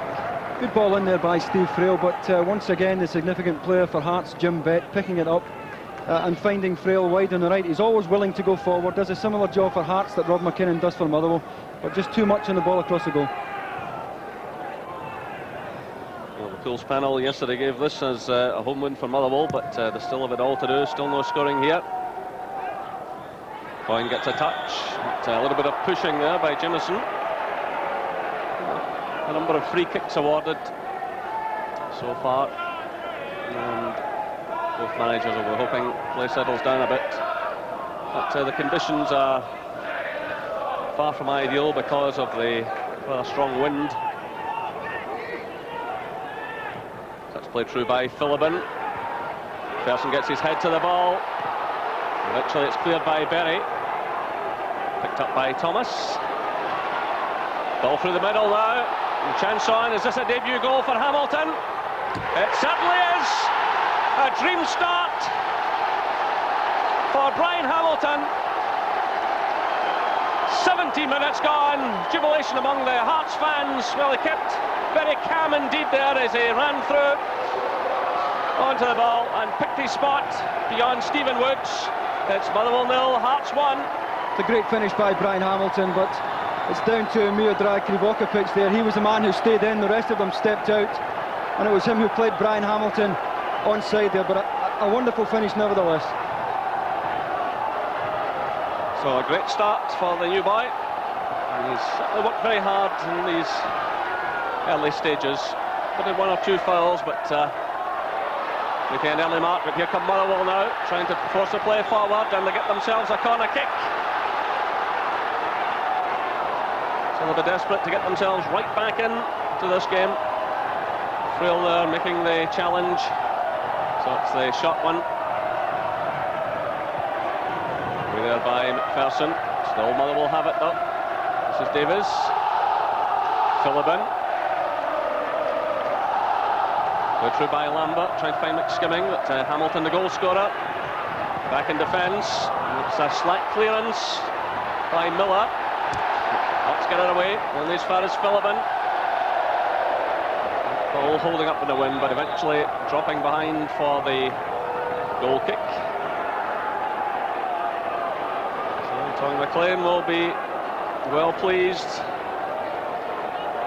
John Robertson managing a smile. Robertson, one of the Hearts substitutes this afternoon. Gary Mackay also on the bench, and there's Tom Forsyth there in the foreground, assistant manager. So that goal certainly brought the Hearts fans alive in the new stand. And they're starting to make plenty of noise. And cleared high, and cleared by Davy Provan. Right into the gantry there, but play about to resume below. This is Bet. Trying to find Frail. Well, Frail's been making a bit of space for himself on the far side, but that one drifting behind for the goal kick. Well, the former Dundee player made just over 100 league appearances for the Dens Park club before joining Hearts late last season. And we saw him score a great solo goal against Aberdeen a couple of months ago.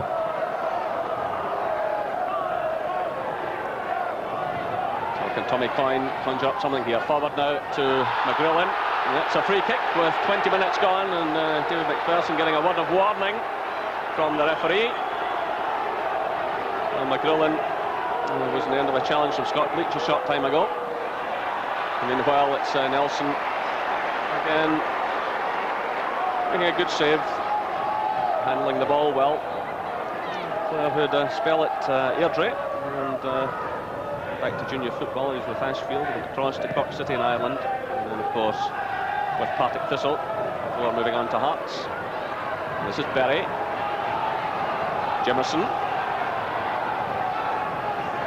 This is Frail through to Hamilton. Challenged though by Lambert. This is Davies. Motherwell really have to pick up the pace here. But, the offside flag is up just below us as McGrillen went forward.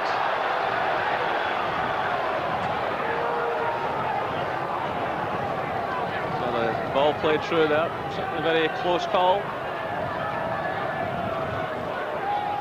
McGrillen working extremely hard for Motherwell, but in the end of a couple of hefty challenges. We'll have Stevie Kick and Andy Roddy on the bench this afternoon. Should McGrillen feel the effects of any of those knocks he's taken.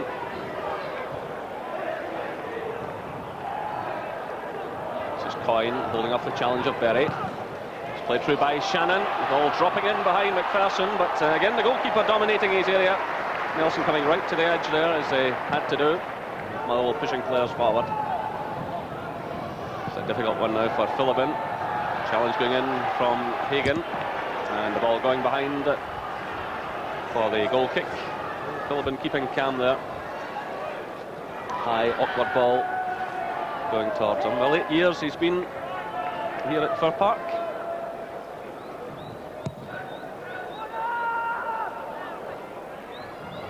It's a touch from Coyne. Played through by Berry. By McCart, and Frail happy to accept the throw-in. So Hearts leading by 1-0. Just about 22.5 minutes of this first half gone. Here they come again. Thomas gets a second bite at that one. Does well to retain possession. It's played in by Jimison, but no one there to challenge Woods.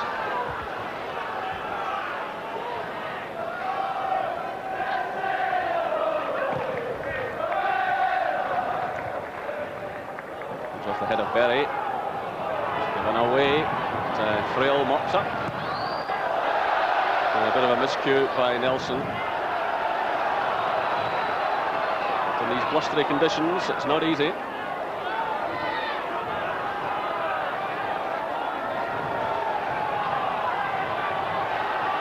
And McKinnon taking his time about this. A complete breakdown in communications there between himself and Billy Davis. Motherwell will have to do better than that when they've got possession. Use it to better advantage. It's a long one now by Frail. Leach trying to get forward, almost used a hand there, but Kovakovic does a good bit of defending. That's chested down now by Davis, picked up by Lambert. This is Coyne. Motherwell trying to knock the ball about. Keep it on the ground. Coyne having to stretch for that, and Hearts players all around him. And it's a counter-attack now. It's Thomas, but he needs some support here. So it's Thomas. Maybe he doesn't. He's having a blast himself, but high and wide of target. But Hearts just a bit slow there to get players forward in support as the young player broke forward. Getting the ball onto his right foot and having a shot at goal. 5 goals he has so far this season. This is just his 9th start. So a reasonable scoring rate from the Hearts player. Here come Motherwell now. It's Sean McSkimming, former Kilmarnock player. This is McGrillen. On the outside of McPherson. Good clearance by him. And it's Hagan, being closely watched by McCart. Played through by Jimison, laid off there by Thomas. This is Colin Miller. So 25 minutes gone now. Hearts still leading by 1-0. Hamilton with a debut goal after 17 minutes. Motherwell trying to get back into the game, but a lot of their passes going astray. On that occasion it was Tommy Coyne.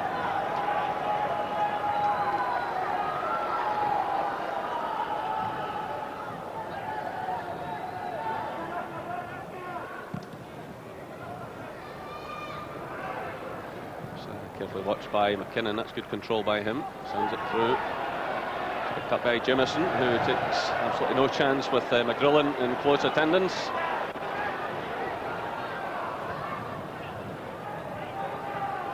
Touch on by Hamilton. Picked up by Davis. Colwyn caught in possession, trying to break forward. It's 3 against 2 here. Leach plays it now to Thomas. First touch perhaps letting him down and letting Kovacevic move in. That was a real chance for Hearts to do something, breaking 3 against 2, but careless play by Philippin in the first place.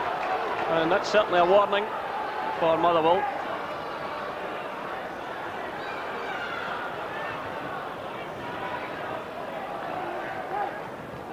This is Shannon. Davies. To McKinnon. Good running by McSkimming. Gets himself a bit of space. A chance to get the cross in here. Goalkeeper commits himself. He's lost it. Shannon tries the shot. McKinnon tries one as well.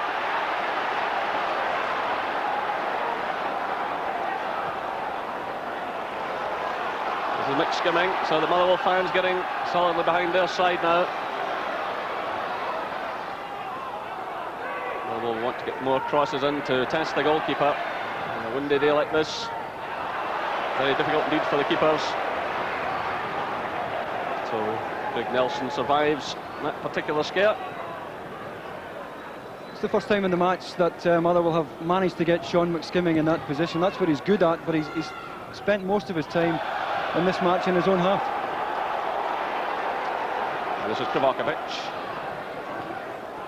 Through by Shannon now, laid off by Philippin. Kovacevic again. Just down by McGrillen. He tried to pick out Lambert, but Berry was in there. This is Davies. Lambert. Well, again, the ball carelessly given away. It's picked up by Hamilton. Motherwell really will have to get their act together here.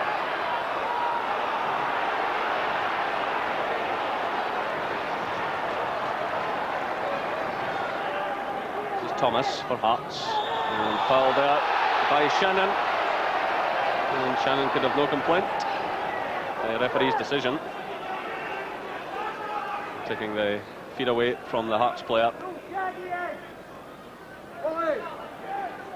So the free kick taken by Colin Miller, former Hamilton and St Johnstone player. Meanwhile, McPherson moves forward for the set piece. McPherson forgets the touch, but Philippin's there. This is Leach. Hagan. McPherson. But, no real test for the goalkeeper, involving high over the target. So David McPherson having to settle all over again in his career.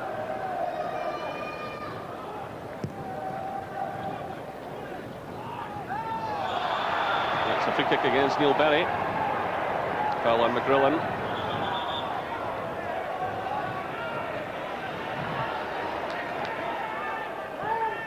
Played through by Coyne. He takes a return.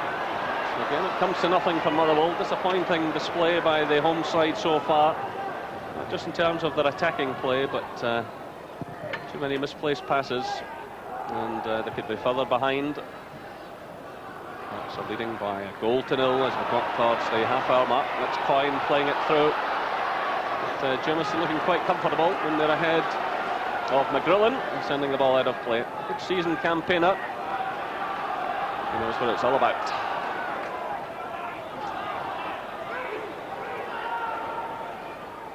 This is Davies towards Philippin.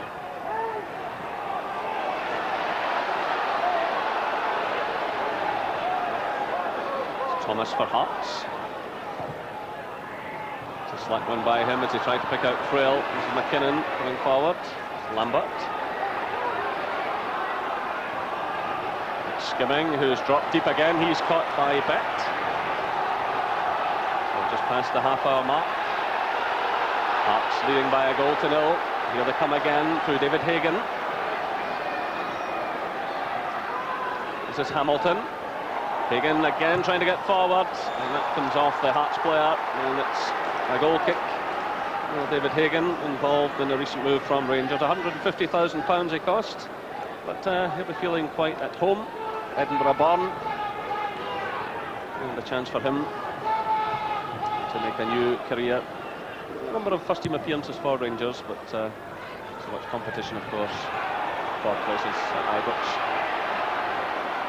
So they'll turn there by Leach, but Motherwell players all around him. And this is Philibin. Long win for McGrillen. Jamison makes a challenge, and Motherwell have the corner, so a chance here perhaps to get themselves back into the game. And both Philibin and McCart start to move forward towards the Hearts penalty area. It's Lambert who will take this one. Well, Craig Nelson struggled with the last cross to come in from the left-hand side of the field. We'll see how he fares this time. But, the cover's provided by Scott Leach. So another corner kick to Motherwell. Carp hovering on the 6-yard area. He gets a touch to the ball. Again, it's Leach who clears. It's the way over the halfway line, away from danger.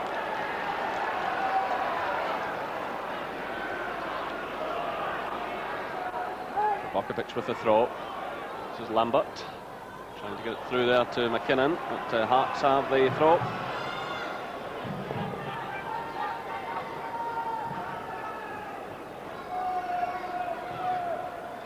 Touch from Hamilton there.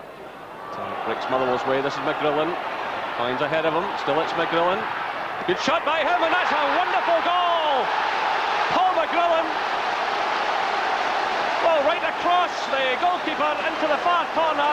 Delight in the player's face, delight among the Motherwell fans. That's his third goal of the season. Well, he coined just ahead of him, but decided to go it alone. A quite tremendous strike from him. The goalkeeper may have got the nearest touch to it. Well, Motherwell haven't been getting any decent supply to the front two at all, but Paul McGrillen deciding there to go on his own. A nice nutmeg. And what a sweet finish that was with the left foot. So Motherwell 1, Hearts 1, and that will do Motherwell's confidence a power of good with 33 minutes gone.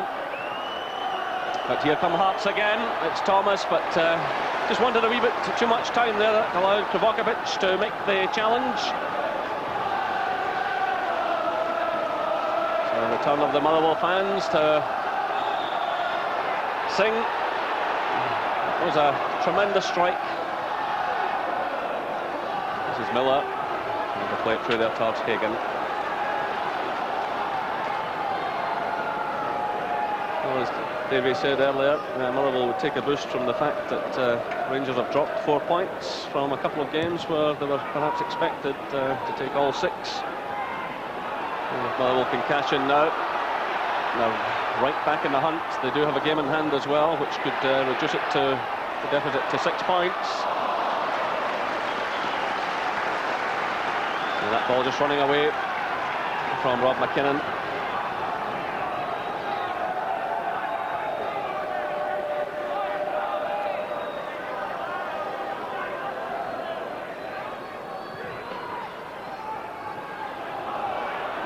This is Lambert for Motherwell.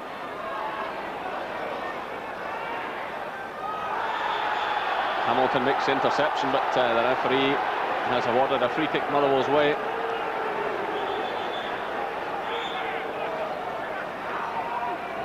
Without being quite definite as to where he wants that kick taken from.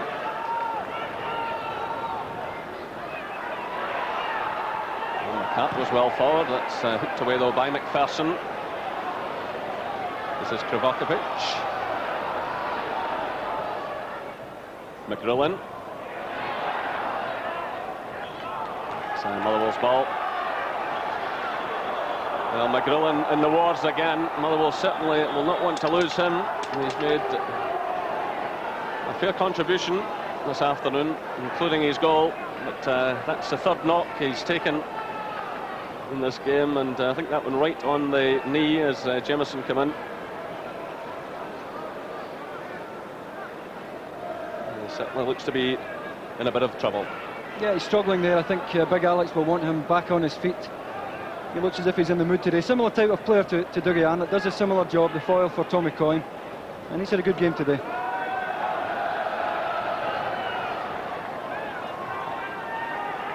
So it really was a sore one for the Motherwell player. It caught right on the knee.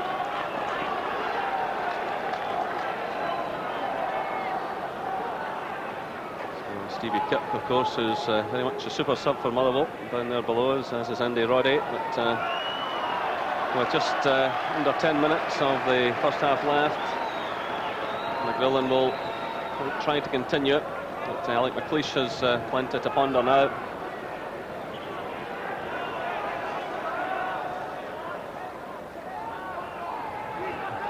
This is McKinnon. He's got a lot to do here, trying to barge his way through, but the ball goes behind for the goal kick. But McKinnon, a player who likes to get forward as often as possible. Just a one goal this season. It came in the 3-1 win against Aberdeen at Pittodrie.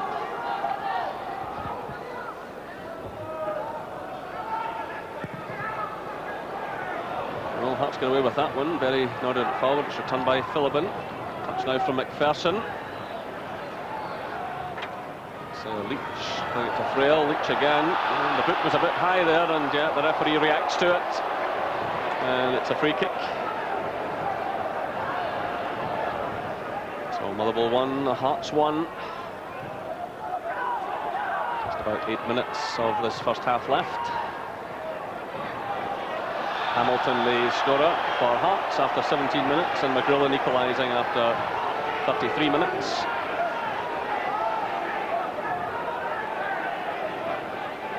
Coyne reanimated inside the Hearts penalty area as Philibin strikes the ball. It's Lambert getting a touch. Slow by Berry, picked up by Davis. The offside flag is up on the near side.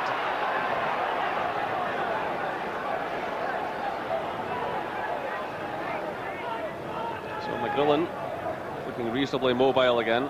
A couple of them offside there, Coyne and McGrillen just caught. Well, it's Hearts trying to get forward. This is Thomas battling well.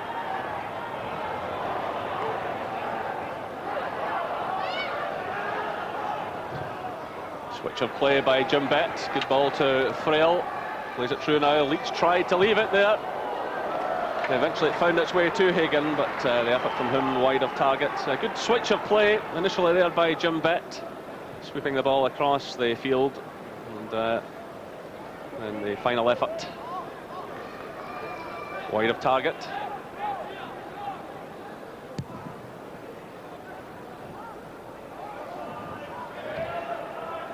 So a touch from Leach. Hamilton, Leach in there again. This is Philibin. The offside flag is up against McGrillen. Well, he complains, but I think he had just strayed forward. And the flag got up immediately. Looked well offside.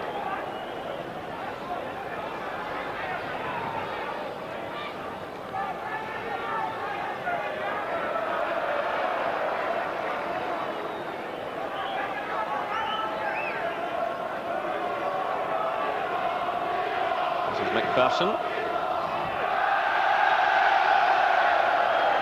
Not the best of free kicks from him. Played through by Kovacevic.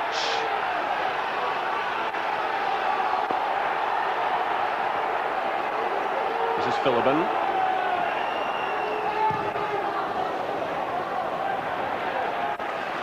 Skimming, switching the play now to McKinnon. Long one from him, looking for McGrillen, but Jimison's there. Jimison, if he feels there's any doubt at all, he just heaves the ball into the stand, and it's the right thing to do. So just under 5 minutes of this first half left, 1 goal apiece. Well, coming forward again, this is Lambert. That's get away there through McPherson. Kovacevic losing out there, and the offside flag put up there against Thomas, who was trying to get back on side, and should have given the benefit there under the new ruling, but the far side linesman immediately raised the flag.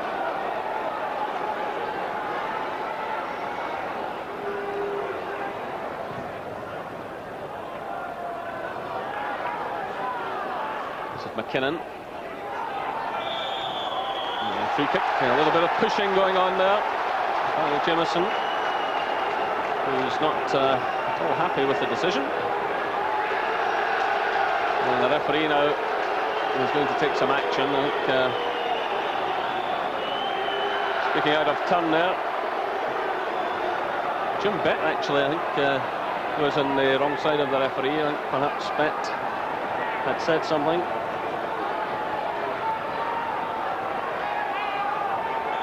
So a testing moment now for Craig Nelson.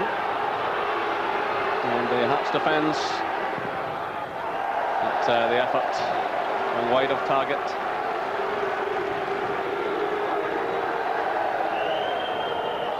Klein was right on the end of the defensive wall, but never a problem for Craig Nelson.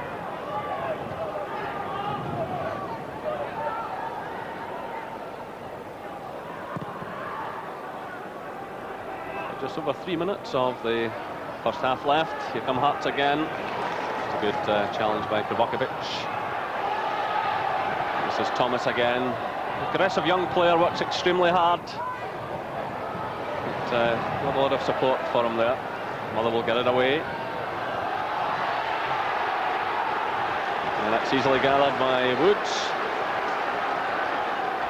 Despite Motherwell having a fine season, they've only managed 3 shutouts, so defensively they've got to look at themselves.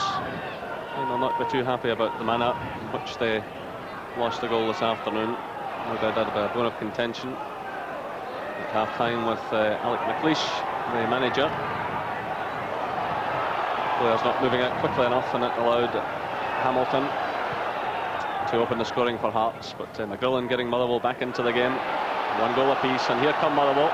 It's McSkimming through for Lambert, for Coyne, and Nelson pouncing in that one, standing it behind. That was good movement by Motherwell. Good play, and Tommy Coyne getting in the shot. Well, the ball perhaps going past in any case, but the goalkeeper taking no chance. But, Lambert involved in that move. And good play by Motherwell. Can they cash in here? The header from McSkimming. And the ball cleared off the line there by Miller. Tommy Coyne managing to stab at the ball. And Colin Miller doing extremely well to block it on the line. So another corner kick to Motherwell. Tommy Coyne here getting a touch to the ball. It was heading into the net, and Miller there wearing the number 3 got it away. It comes the corner kick now. Claims for handball against one of the Motherwell players. I think McSkimming, in fact, with the referee waving play on. So just over a minute of this first half left, plus a bit of injury time to be added on, and Motherwell starting to get their act together.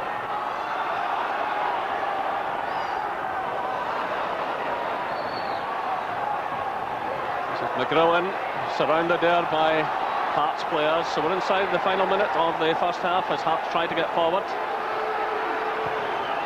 Jim Beck playing it through.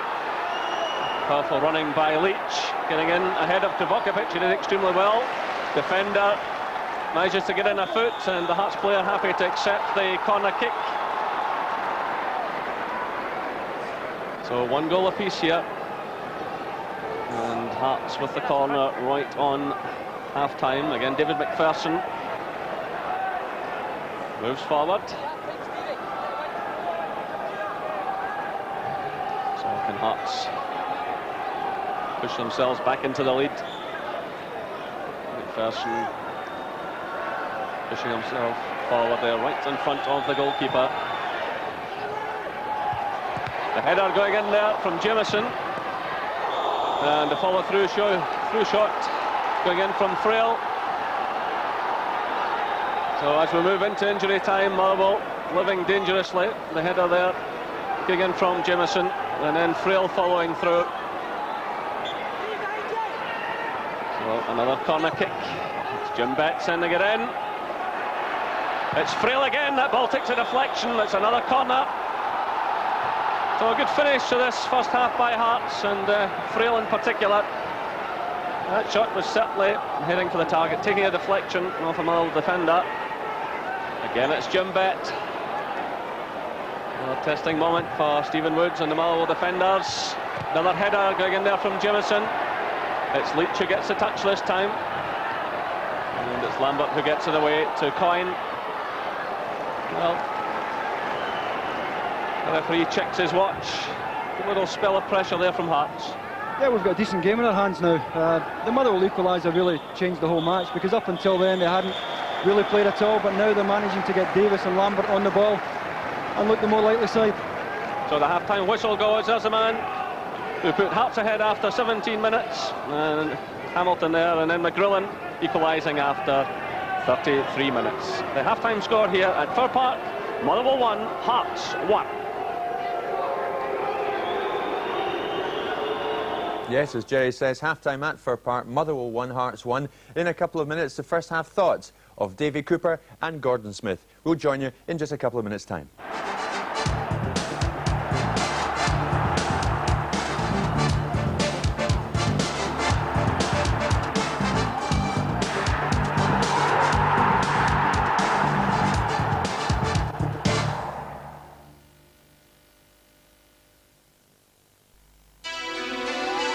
Where was I? And who was that bloke in room 309? Suave, good-looking. There was something strangely familiar about him. Suddenly, I realized I was living in a parallel universe. Only I had this horrible feeling that something wasn't quite parallel. Was he paying less than me? Nah, get away! Lung Poly, where an identical holiday can cost you less. Duracell now lasts up to 51 flashes longer. New Duracell Extra Active for extra life. I'm Katie Wood, and you can read my travel column every week in the Scottish Daily Express. I've seen the world, and now it's your turn, because starting tomorrow in the Express, there's £2,500 worth of holiday vouchers to be won every day for 3 weeks. So travel the world free, only with tomorrow's Scottish Daily Express.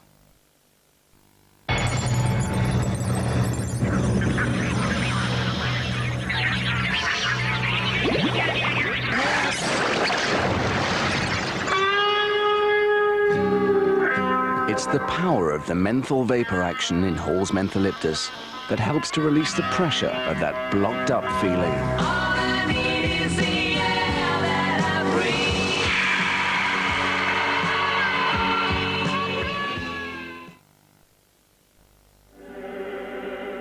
There is one man-made achievement, big enough to be visible from space. Something which illustrates what for hundreds of thousands of years has been the most basic instinct known to man: to protect.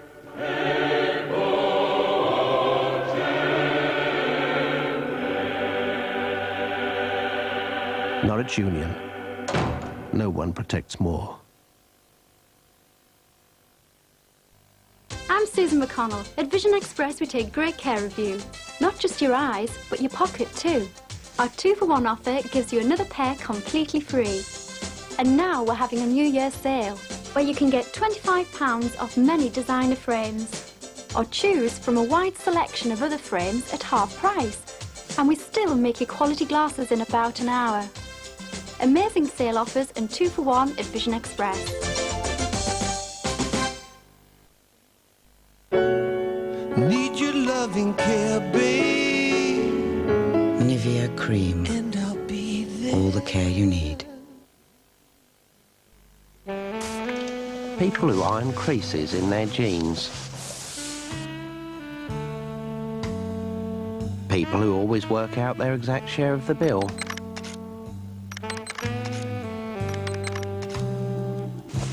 People who fold their gym jams. They're not going to like this at all.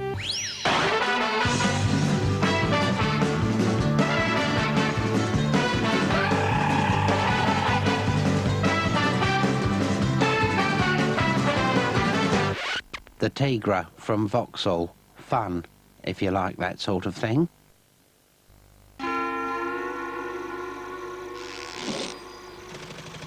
Lung Poly, where an identical holiday can cost you 15% less.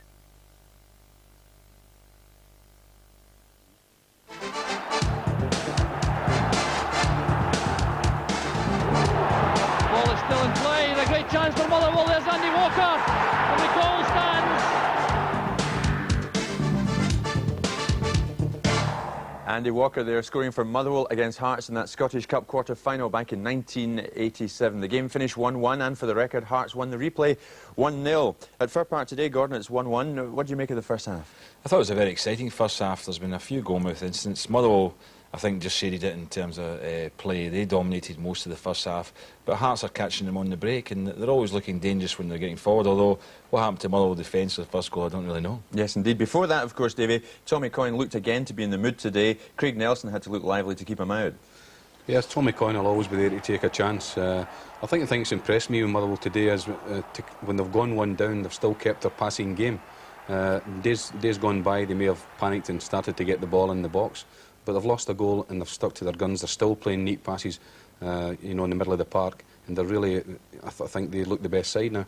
Paul Cooney spoke to Brian Hamilton before the game, debut man, and he got a goal, the opening goal, and a good one too, Gordon. Well, a dream start. You know, we didn't talk about Brian as a goal scorer at all. I don't think he scores that many, but he makes this run through the middle, and it's, you know, the Motherwell defence has just opened up there. Very, very bad defending, because they're in attack, they're on the ball, but he stuck it away really well. I mean, that's outside of his right foot. Normally we'd try and put it on his left foot. The keeper just left a bit of space there from in the near post, and he put it away very, very well. I can't believe the amount of room he's got there.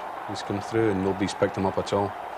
Possibly the keeper could have spread himself a bit better. He's made up his mind for him, but it's a great finish at the end of the day. It's a great finish.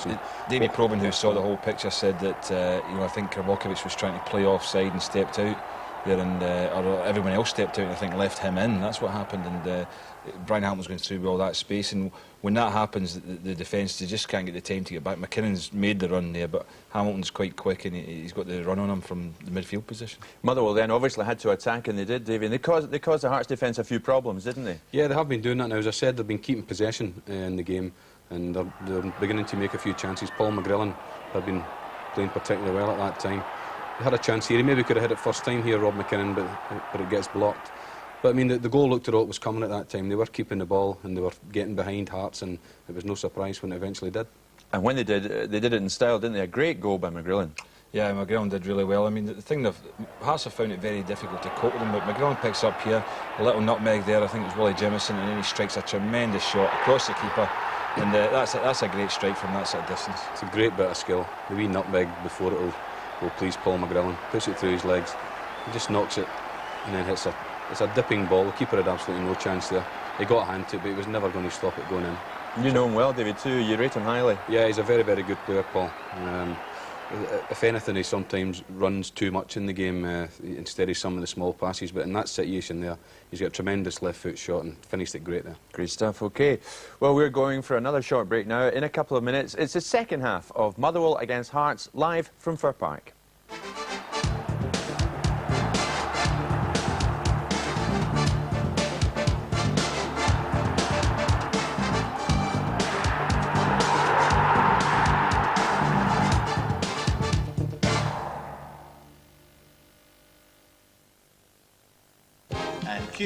Jonathan. Oh, I like the whip of the whapper, whirl it around, and really relish the creamy white interior. Oi! Hi there, egg pickers. I ate them whole. Not half.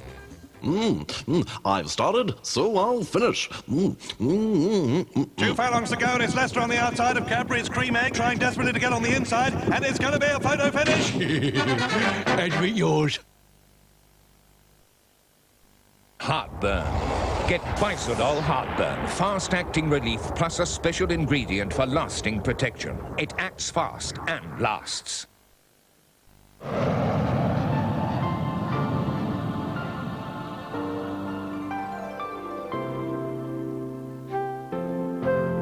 At Thomson, we know that what you want from a holiday may be very different to what they want. That's why we'll do all we can to give everyone a touch of fun, freedom, entertainment, relaxation, and of course, a little magic. Because at Thomson, your holiday means the world to us. For flu symptoms this bad, take Night Nurse. It helps to relieve them all, so you can get a good night's sleep. Night Nurse, intensive care for cold and flu symptoms. Carol?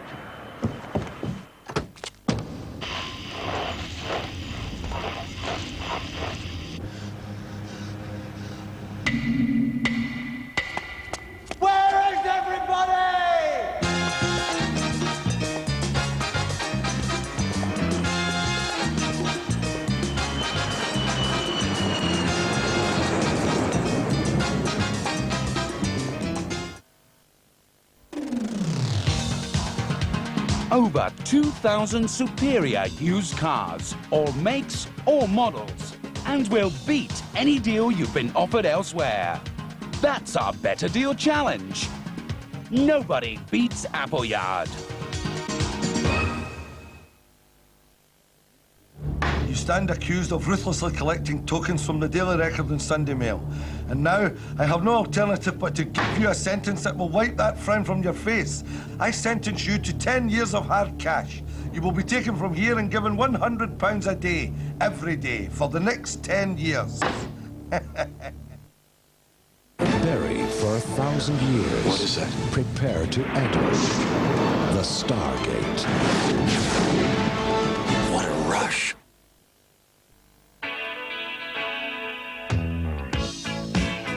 Got brass in pocket. Introducing the new Rover 100.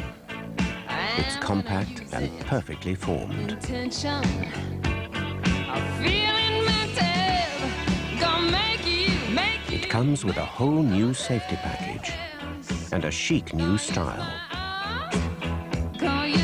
So looking elegant has never been easier. And above all, it's a Rover.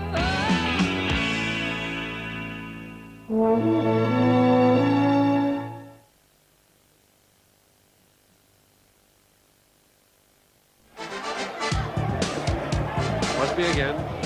What's a 1-2 and it's on. Gibson out in front. Over it comes and a chance and a goal. Beautiful goal by Hearts. Callaghan the scorer. Ralph Callaghan scoring for Hearts against Motherwell in a league match 21 years ago. Do you remember it, Gordon? Yeah, I think I was still playing at that time, actually, so I definitely was playing at that time. Briefly, how do you see it in the second half at Fir Park? Well, I think Hearts have got the work cut out really to stop Motherwell at the moment, but you know, they're doing quite well, and they've had a few chances themselves. They might still score in the second half. I hope there's more goals because it's been exciting first half. I still go for the draw. The draw, Davey? Well, I think it's turned into a great match now, as Gordon says. It's. I still think Motherwell's taking command a wee bit now, and I think you fancy Motherwell to do it. OK, let's go back to Fir Park and rejoin Jerry McNee for the second half of Motherwell Hearts. So no changes in either line-up as the second half of this Bell's Premier Division match gets underway. And let's have more of the same as we got in the latter stages of that first half. Both teams committed to attack and providing plenty of entertainment in difficult conditions. Certainly windy day here, but at least it's dry.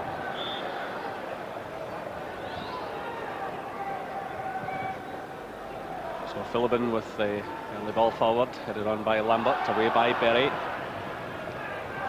Lambert again making himself busy, switching the play to McKinnon. Across comes Jimison. Jimison certainly threatened the Motherwell goal. It was corner kicks just before half-time.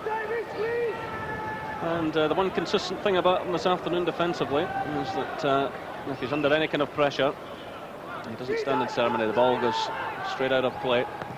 It's McKinnon whipping that one in. It's away by Miller. It's McSkimming trying to force the play forward again for Motherwell. McGrillen going in a good run there with Bet, and McGrillen looks as though he's recovered from those knocks he took in the first half. And a splendid goal it was by him to equalise for Motherwell.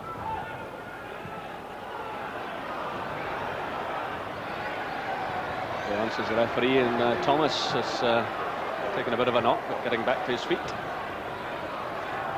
Just Provokovic. And actually the referee steps in and awards the free kick. Shannon was in the end of that one.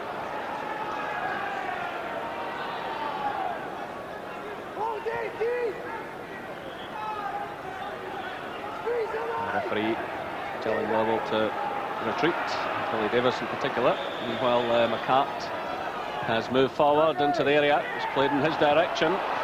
Still it's McCart. And McPherson it was who made the clearance.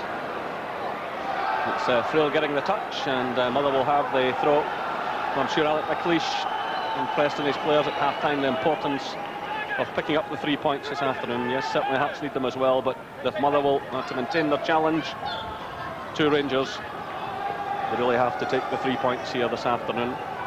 And of course, of another game coming up here on Friday evening against Hibernian. Alec Miller, the Hibernian manager, is here this afternoon. And having a look at Motherwell. And a delegation, I'm told, from Clydebank as well, who have drawn Hearts at Kilbowie.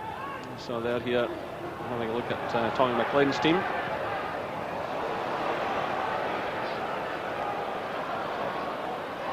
It's played through now towards Tommy Coyne. That's a good interception by McPherson. And it's Jim Bett now.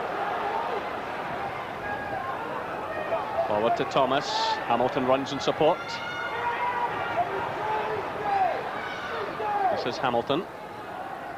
Onto the left foot. It's away by Kravokovic.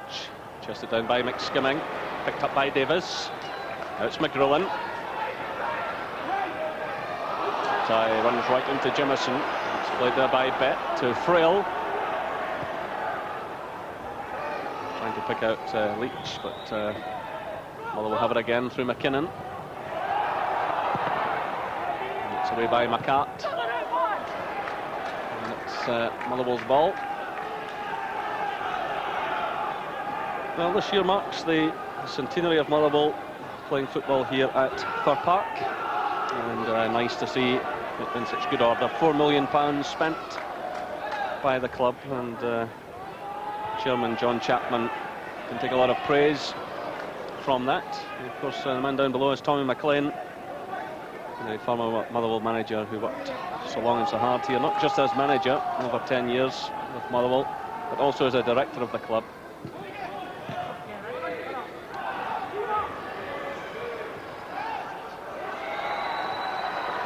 Motherwell fans won't thank me for reminding them about that first game 100 years ago here. They lost 6-1 to Celtic.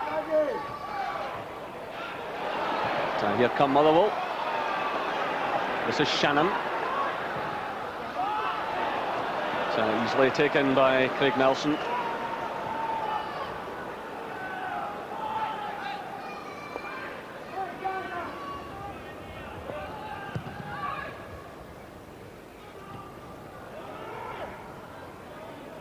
This is Leach sending the ball through now. Good running by Hamilton, but no real power in his effort. So still 1 goal apiece here at Fir Park. Just over 50 minutes gone. And, Berry having to sprint towards that one. Both Berry and Jimison looking at one another initially, and Berry took the responsibility. This is McSkimming, who's drifted out to the left. As Davey said earlier on, that he's more effective in that wide role. This is McGrillen. Played through by Lambert, and a bit unfortunate there for Lambert as he tried to pick out Tommy Coyne. Motherwell playing more now into the feet of the front two, playing now with the strong wind at their back. Anything that they knock in behind is going to run through to the goalkeeper, and knocking a lot of good passes now into the feet of the front two.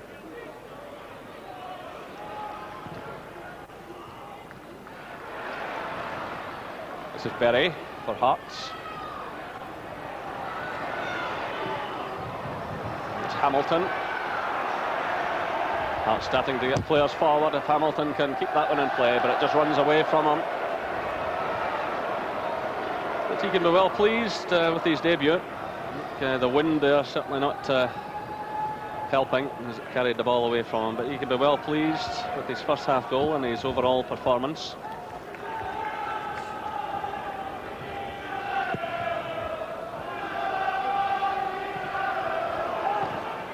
So the head kick from Frail. Here comes Jimison. It's Frail again. Solid challenge here by McSkimming, but still Frail has it. This is Hagan. Holding off the challenge there of Davis. There's something on here for Hearts. Bett's got a little bit of space. He's also got support from Miller, but again, the wind carrying the ball away. And behind for the goal kick. Well, last season, Motherwell finished third in the Championship on 54 points. Just one behind Aberdeen and just 4 behind Rangers, and won themselves a place in the UEFA Cup. And of course, just one UEFA Cup place up for grabs from the Championship this season. contrast, Hearts finished 7th last time round, just 2 points off relegation. And they haven't had the troubles to seek this season, but gradually getting themselves away from that area. And if they could take something from this afternoon, I'm sure they wouldn't be unhappy with a point. And at the moment, it's 1 goal apiece. Well, Kevin Thomas again battling hard. Aggressive young player. Tommy McLean hoping today that his pairing through the middle with David Hagan would pay off. We haven't seen much of Hagan's pace so far. He hasn't been able to get himself into those areas of the pitch where he can make his pace tell. This is Hagan now. Hamilton. But, again, you see the ball taking a vicious turn in the air. Swirling wind here.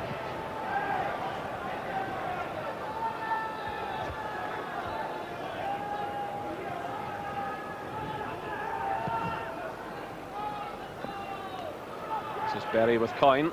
Berry wins it, but it's picked up now by Lambert. Miller reads that well. Colin Miller,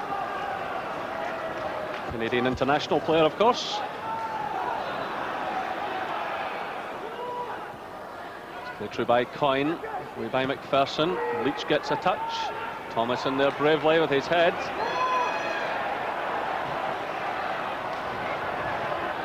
Bet challenges. Ball breaks away towards Lambert. Through now for Coyne. Good play by Coyne, getting away from Berry.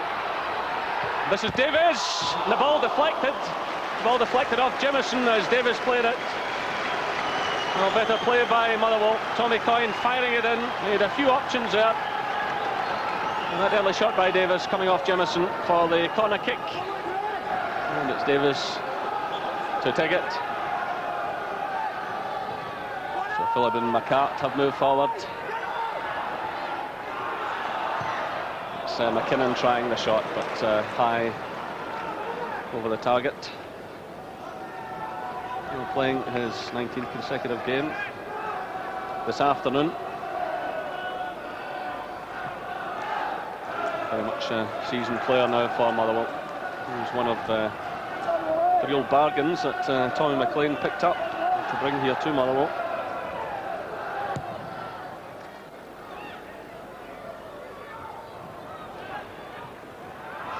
Failed challenge as well. Looked as though McSkimming would win that ball, but Frail did, and now it's Hearts coming forward. It's Frail again.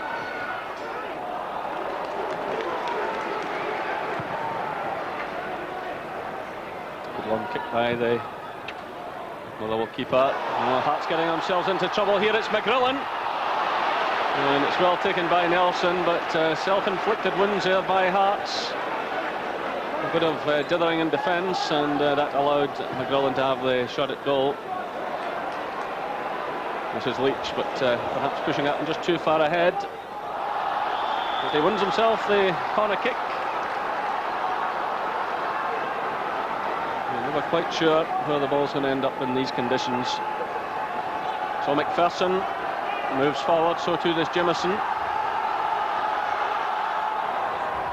So Jim Bett to take the corner. Well, you can see just how difficult the conditions are.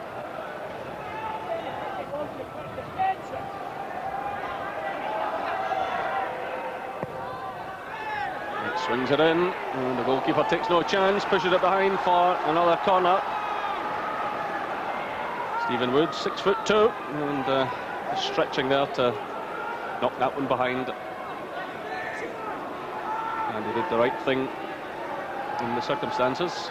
Again, Bett coming over, taking all of these corners, and certainly the ones just before half-time caused Motherwell all kinds of problems.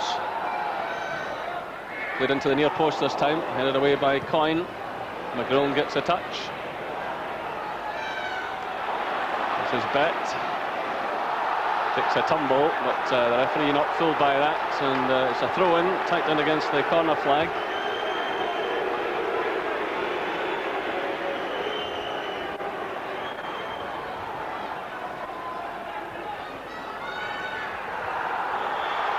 And Kevin Thomas winning a free kick.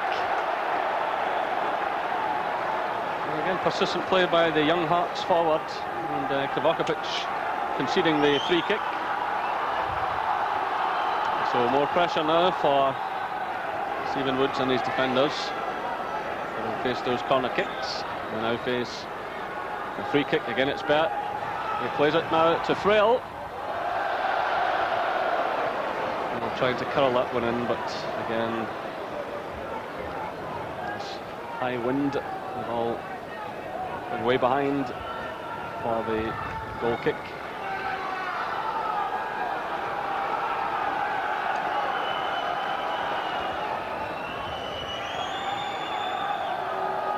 McLeish still registered as a player, but he has a big enough job in his hands, I think, in management now.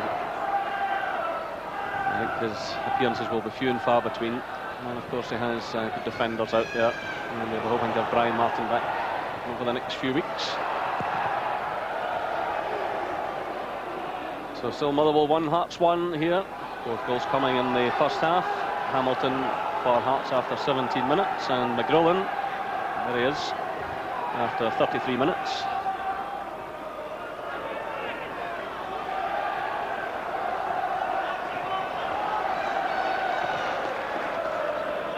It's Jimison stepping in for Hearts. Now it's Bet anchored just in front of the two markers and using his great experience. Hearts have the throw.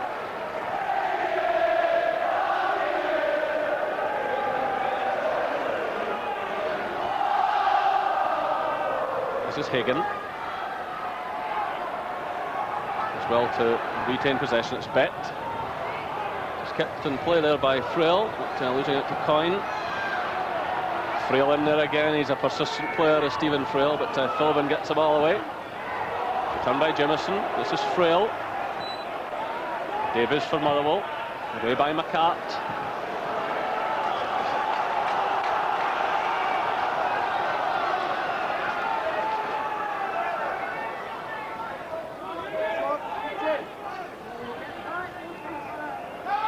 So that's an hour gone here at Fir Park. 1 goal apiece.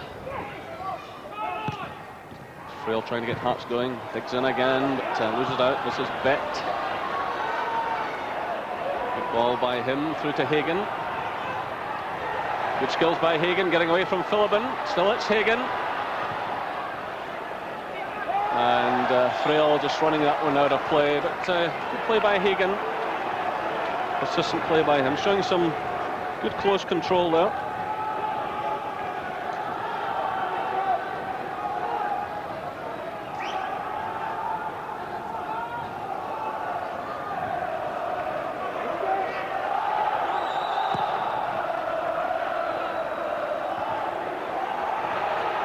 This is Philbin for Motherwell. Ordered away by McPherson. Touch on by Hamilton. This is Leach. Trying to find Hagan. Again, the ball difficult to control in these conditions, but Hagan does well. He's supported by Frail. The early cross by him, it's a good one.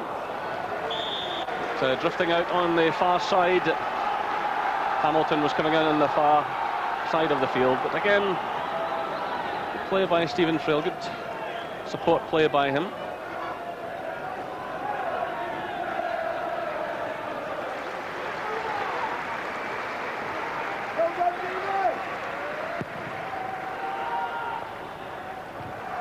Jimison's head out. Played back there by Philbin. And that's out for the throw to Hearts. Well, Stephen Woods got it away. That's what mattered. It's difficult enough for goalkeepers dealing with the pass back. So today, particularly difficult. Nice little turn there by Hamilton. Ball breaks away now to Miller.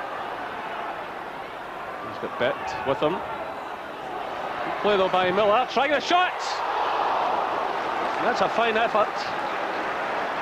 Goes behind for the goal kick.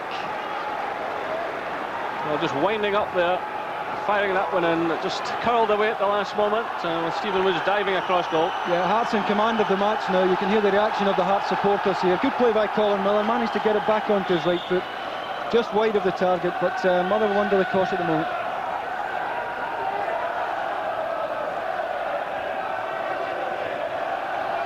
Header from Bet, picked up by Hagan.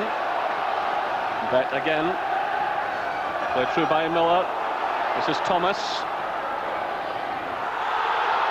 That's a free kick. Well, Kovacevic says he has the ball, but the referee calling him over. And certainly, Thomas has been in the end of a few of these challenges, and the yellow card has been shown to Kovacevic, former Red Star Belgrade player, former Yugoslav international.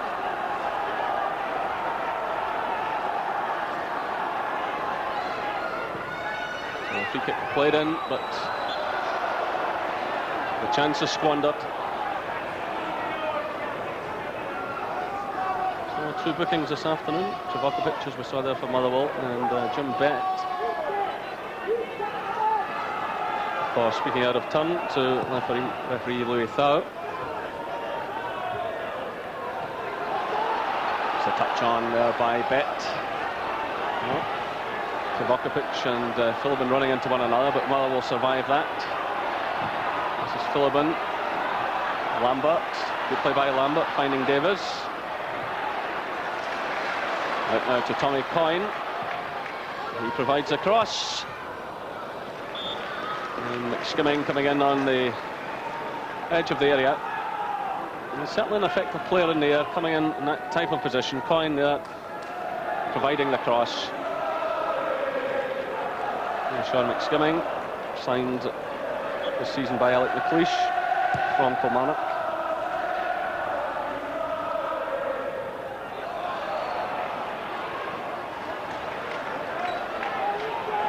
This is McKinnon for Motherwell. Looking for Coyne, nice little touch by him. It's Lambert, and the free kick is awarded. McPherson, it was, who made the challenge. That was a promising piece of play that by Motherwell. The ball had been knocked down into the path of Lambert, and McPherson taking him out of the play, just outside the area. So 65 minutes gone, 1 goal apiece here. Hamilton for Hearts after 17 minutes. McGrillen equalising after 33 minutes, and a real chance here for Motherwell from the set piece.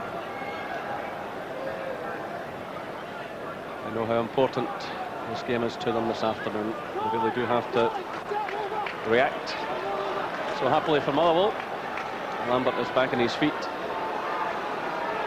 Let's line up the defensive wall. Tommy Coyne's taking a position in it. Played through by Shannon. Breaks away now to Thomas. And again, showing great persistence, as he's done throughout the match. This is Frail. That's getting players forward here. Frail curling it through. And the first time header there, going wide of target. Hamilton it was, who got his head to the ball. Put in there by Frail. So a smile from the debut boy, who's already scored.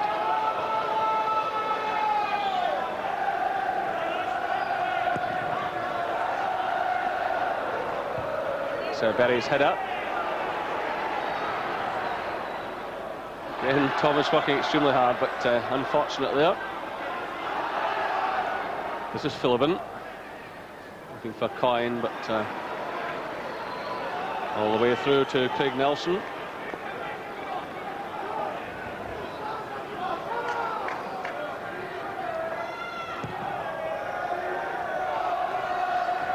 It's McCart's header. This is Davis. Skimming.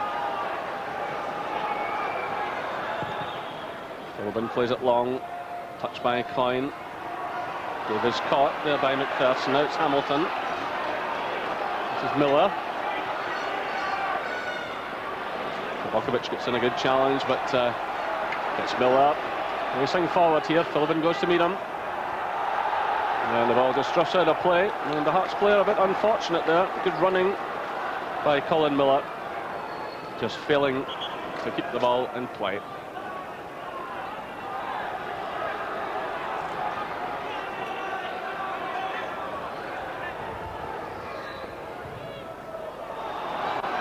Berry.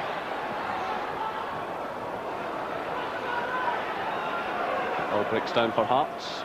And now it's Motherwell trying to get forward through McKinnon. It's carefully watched by Jimison. This is Frail. Picked up by McSkimming. Good play by him. He tried to thread it through there to Shannon. But Hearts standing firm. And this is Bet. Frail, as ever, available.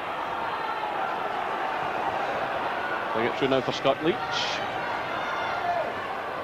Leach twisting and turning, trying to find the opening. Touch there by Hagan. Frail sends it in. And Kovacevic and Woods getting in one another's way, but Motherwell will get it away. And that's a slack pass by Hearts now, allowing Lambert possession. And leaves it now to McGrillen, out to Coyne.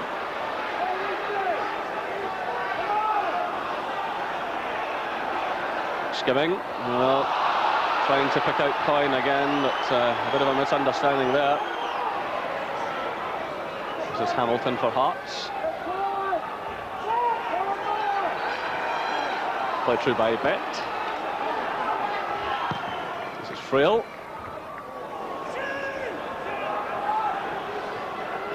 Hearts looking the more likely of the two sides at the moment. They've won control of midfield now. Bet dictating things from there, and although Hearts have only won one away match this season, I'm sure Tommy McLean will feel that they have every chance of taking the 3 points here. This is Hagan, who's coming more and more into the match. Switch of play out towards Hamilton. Kovacevic goes to meet him.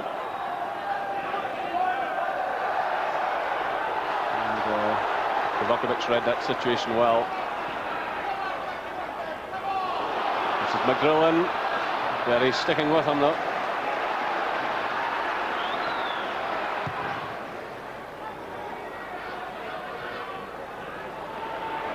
That's Philibin. Put in by Shannon.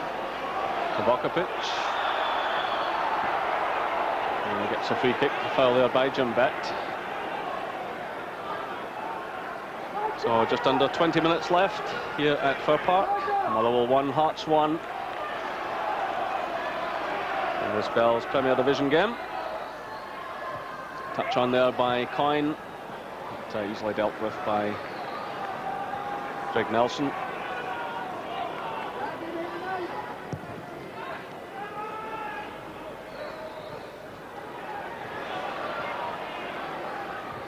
Returned by Bet.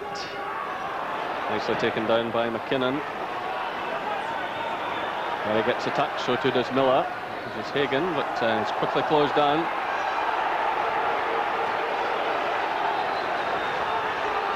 Now it's McCart for Motherwell. Motherwell skipper. But that type of ball will achieve nothing, and Motherwell playing too many of them in towards the Hearts defence, and they're really being easily dealt with by McPherson and Jimison.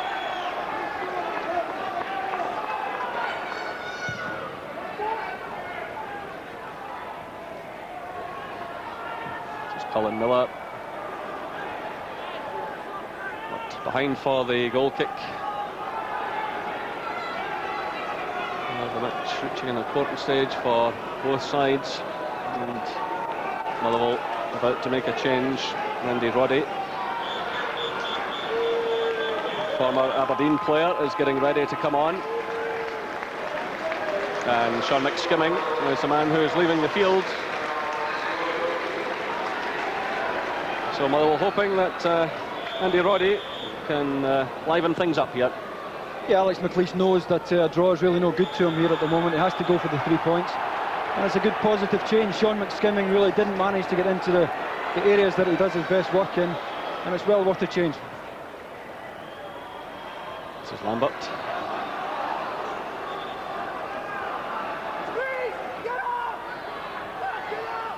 Davis. Philibin. Philibin caught there by Leach. This is Leach. Jim Bet plays through now to Hamilton. Cut out there initially by Davis, who's working extremely hard for Motherwell in the middle of the field. This is Frail. Hamilton. Leach. Frail again. Jamieson. An awkward one there for McCart, but he did well. This is Provokovic. That's Shannon. Long one for Coyne. Person's early for Hearts. And Muller will have the throw just in line with the Hearts penalty area.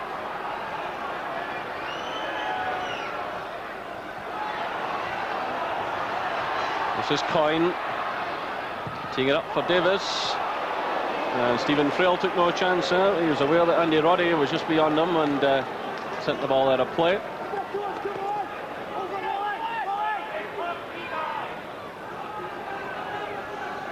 It's left to McKinnon.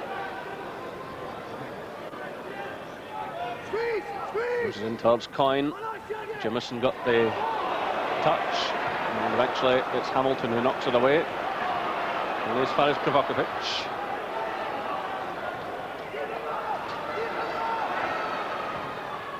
Entry by Philbin to Davis. Leach is with him. That's a free kick.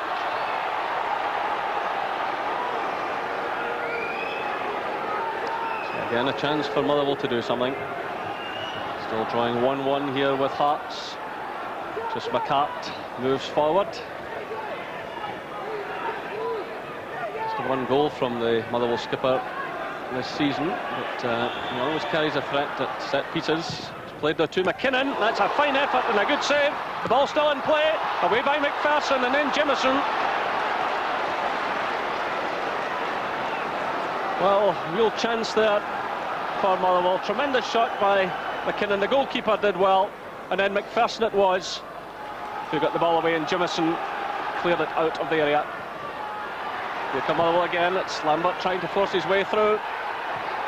It's Hamilton who gets it away. This is Provokovic. It's Roddy, the substitute. And he wins the free kick. Well, Hearts not happy about the decision. But a free kick it is to Motherwell, who are starting to pick up the pace again and pose a threat to the Hearts goal. So 75 minutes gone, still 1 goal apiece. Motherwell picking up the pace of the game. But this is McPherson who made that very good clearance just a moment or so ago. Forward now for Hagan. This is Colin Miller to Bet. Hamilton. Bet again. Play by Bet. Thomas. And he won yet another free kick. And McKinnon the culprit. Jim Bett's been involved in just about everything Hearts have done, the usual effective performance. It's going to be difficult, I would imagine, for Tommy McLean to find a replacement for him. On a month-to-month contract at the moment. There's Jim Bett. Hearts have the free kick. And Person's header going wide of target. Well, David McPherson finding life just a wee bit difficult since his return to Hearts. It will take him time to settle in again, but certainly enjoyed a very good second spell at Rangers, playing in the Champions League and picking up all of the honours there.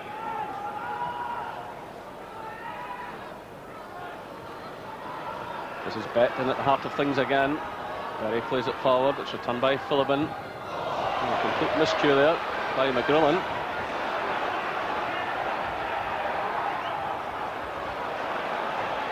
McKinnon trying to get it clear. Provokovic does.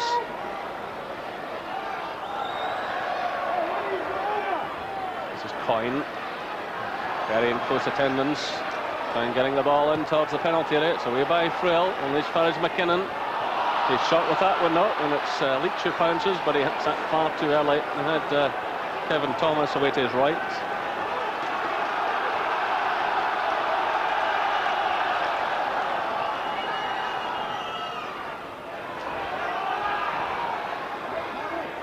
This is McKinnon. Ball's out of play for the throw to Motherwell, quickly taken by Roddy to McCart.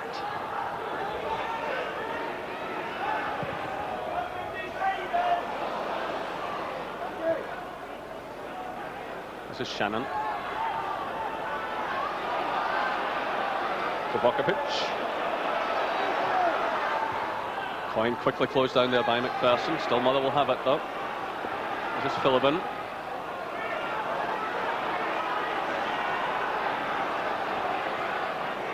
Things going a bit flat again.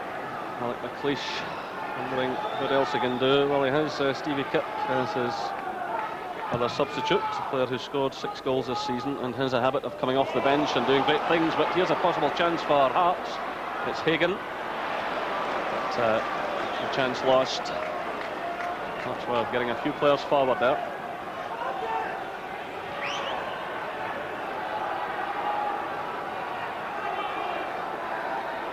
So still Motherwell 1, Hearts 1. Hamilton for Hearts, McGrillen for Motherwell.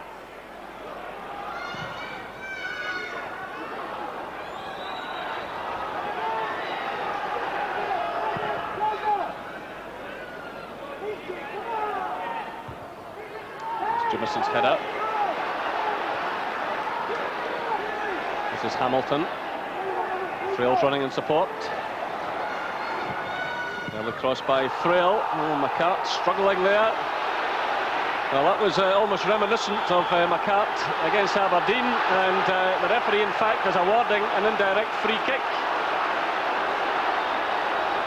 Well, McCart was in all kinds of trouble there, and the referee reckons that he tried to find his goalkeeper with that, which he did. And, it's always difficult for referees in this type of situation. But I think I would just about agree with Mr. Thaw on that one. But McCart was in all kinds of trouble. And that was deemed a pass to the goalkeeper. It doesn't have to be a pass back, even any pass, even if the ball's rolled along to the keeper or whatever. So this is an indirect free kick. There'll be fun and games here.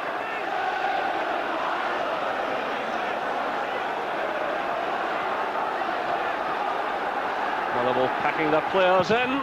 Hamilton driving it forward.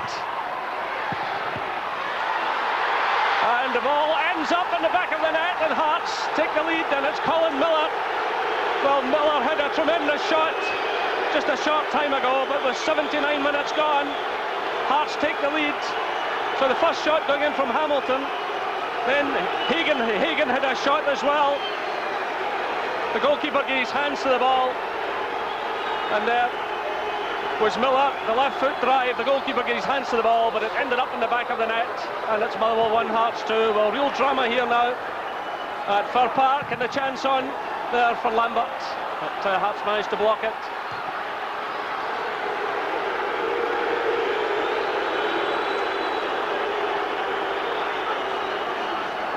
Well, this would be a crushing blow for Motherwell if they were to lose this match.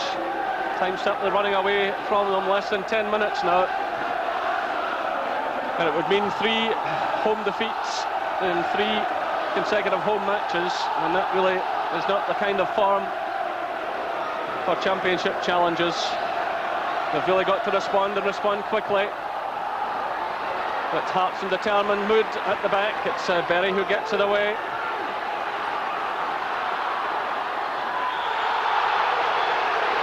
And that's a free kick to Hearts, and this will be a booking. And the yellow card shown to Philibin. I think Louis Thaw better make sure he locks the door when he goes in there, because I'm sure Alex McLeish is going to be banging on it shortly after the final whistle if the result stays like this. I would disagree with you, Jerry. I think it was a terrible refereeing decision. I think McCart tried to play the ball away and sliced it up in there, back to the goalkeeper, and I think... But was the intention to slice it back to, you know, well, I don't think it was the intention. If there was intent to play it to the goalkeeper, that's the way the referee... I don't think it was a deliberate effort to get it back to the goalkeeper. But it's a ruling that will certainly cause lots of controversies. Out comes Nelson, gets it away. This is Hagan. All Hearts have the bit between their teeth now. Plays it through looking for Thomas. The offside flag is up. That was a very close one indeed. Well, Kevin Thomas has worked so hard trying to time his run.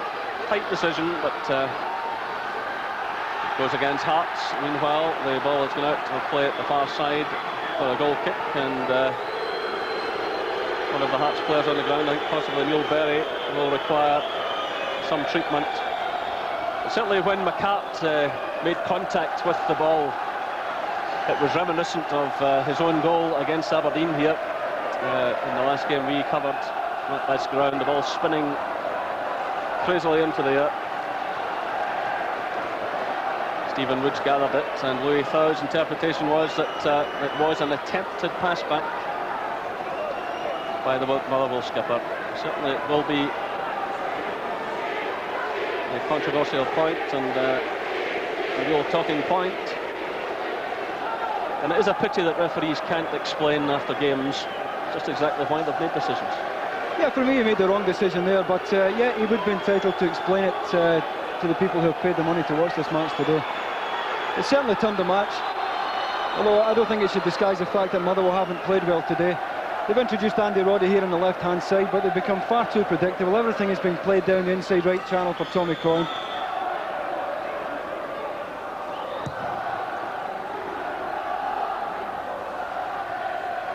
Thomas wins that one. It's cleared by Kovacevic. This is Bet. Hamilton. So Gary Mackay is warming up down below. I mean, Tommy McLean will want his experience just to try and shut the door. Finally on Motherwell.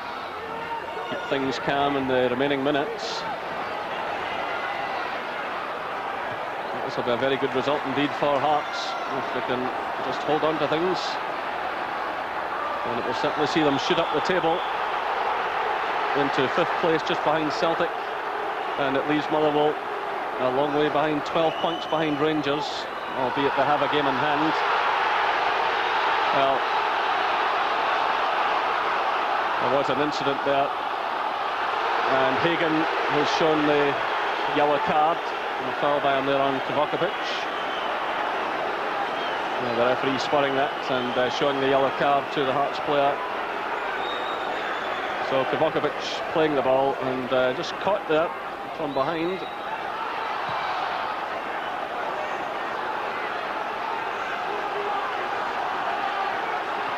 So the final minutes ticking away, Hearts leading by 2-1.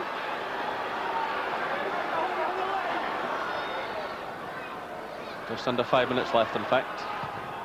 Motherwell will have to do something very quickly indeed. This is Tommy Coyne, right across the face of goal.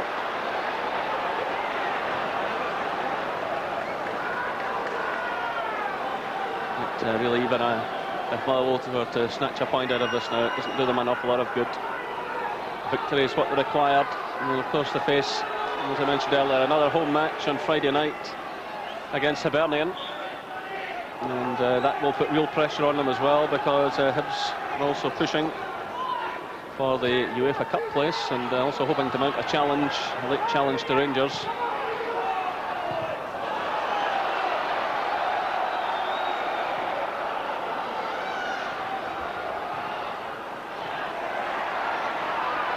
So Bet doing well. Now it's Thomas.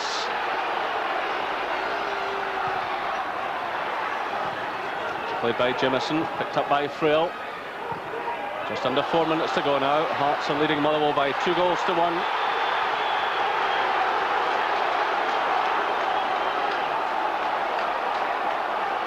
A yellow card shown now to McKinnon. So that's the 5th booking of the match. We're just a bit late there with that challenge. Well, Kevin Thomas has taken quite a few knocks in this game, but he keeps getting up and going back for more. And he certainly looks a player who can do a lot of good for Hearts in the years ahead.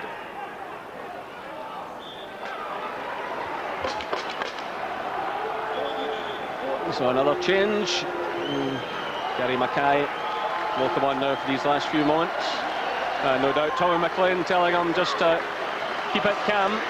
And it's Kevin Thomas who's going off, to applause from the Hearts fans. They know how hard he's worked for them this afternoon. So Gary Mackay, who's been nearly 15 years with Hearts, comes on now. Sitting there with Jim Bett and just keep things very tight. This is Bett. And Motherwell have the throw. It all looks too late for them now. So they lost here to Aberdeen just before the Christmas break, which was a blow to them after a good run of games. And then losing to Rangers was also a big blow to them, but they had fully expected to take the points from this afternoon. Well, it's all gone horribly wrong for them. Certainly doesn't help the championship.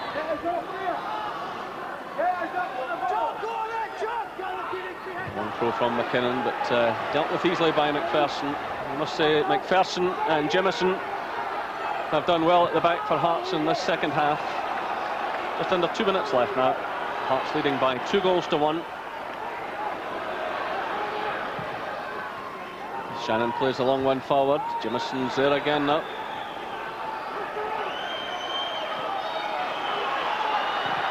This is Philibin to Davis. To Vokovic.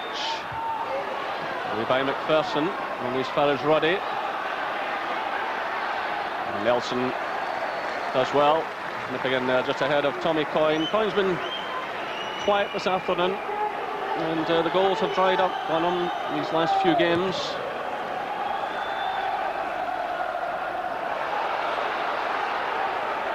Vokovic from Motherwell to Roddy. He's shot with that one. It's picked up by Hamilton, but he loses out though to McKinnon. This is McGrillen, but again Jimison comes across as we move into the final minute of the match. There'll be a little bit of time to be added on. There have been a few knocks and scrapes. Hearts will just want to keep things as tight as possible. Hit on the break. This is McGrillen, and it's McPherson again, and that's out for the corner kick. So perhaps a chance for Motherwell to get something back here. Pushing just about everyone forward now. Vokovic staying to guard the back door, everyone else moving forward. This is Roddy. And it's a goal kick, says the referee. Well, Motherwell were looking for the free kick, and I must say I thought it was.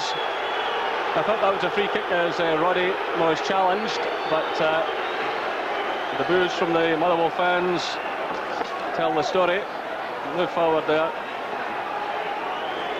So we've now moved into stoppage time, and Hearts wasting just another little bit of time. John Robertson is coming on, and Scott Leach is the man leaving the field. Another player who's got through a power of work this afternoon. So in comes John Robertson.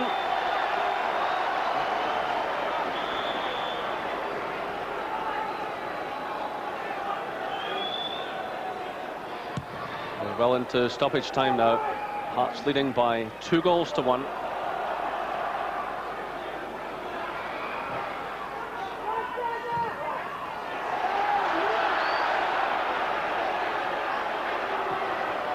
If Hearts hold on, and they look like holding on now, it'll only be their second away win of the season. I think they've done enough to deserve that this afternoon, but no doubt for me the talking point will be that decision given against Chris McCart, which led to Hearts' second goal. So it's just over a minute of stoppage time played. The referee checks his watch.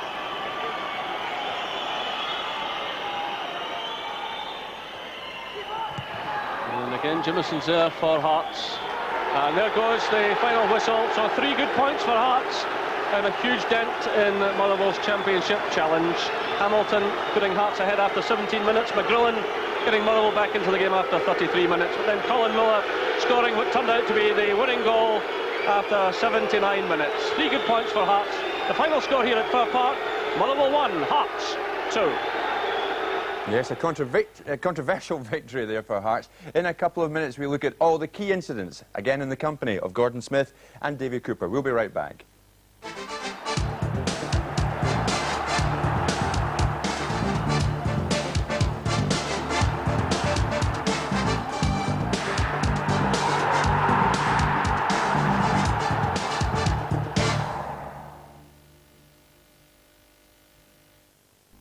So there you are then. New engines, new interiors, restyled front and rear. The new face of the Vauxhall Astra.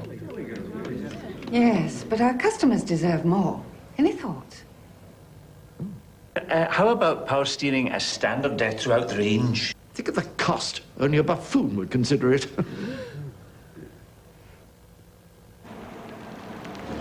Well, your power steering was inspirational. Thank you very much. You haven't seen anything of GD, have you? Yes, I thought a spell in the vehicle exterior luster department might do him good.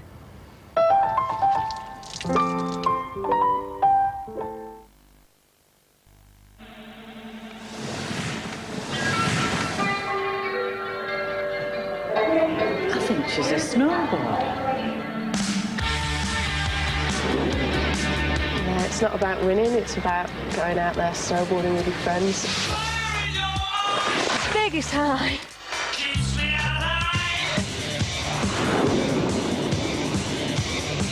I'll be snowboarding forever.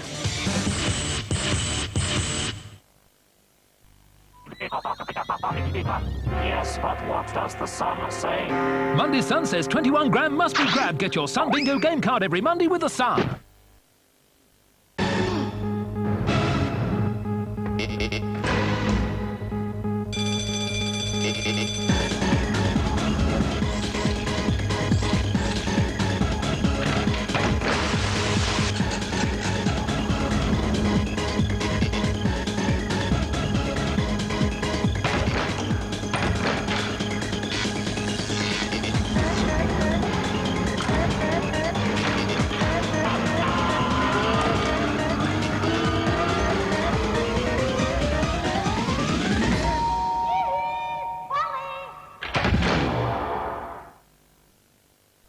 Up to 15% off summer 95 holidays and only £5 deposit? Amazing. AT Maze. Amazingly good travel agents.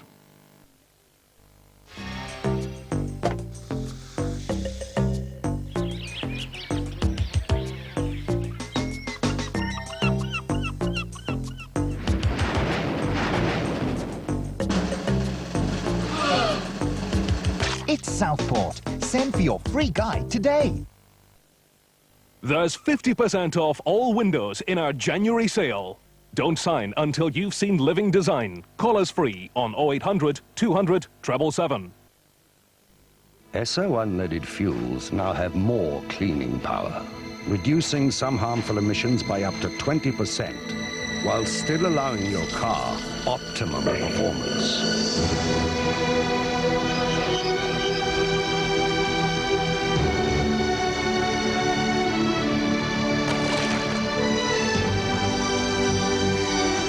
Esso Unleaded, a new generation of performance fuels. Plenty of sunshine heading my way. In the Air Tours Summer Sun brochure, there are thousands of free child places. Plus, every adult price is now reduced.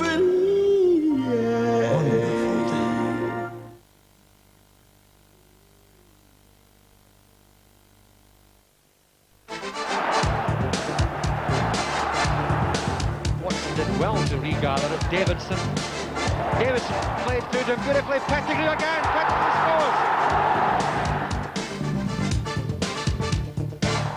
Willie Pettigrew, the scorer there for Motherwell in a Premier Division match in January 1976.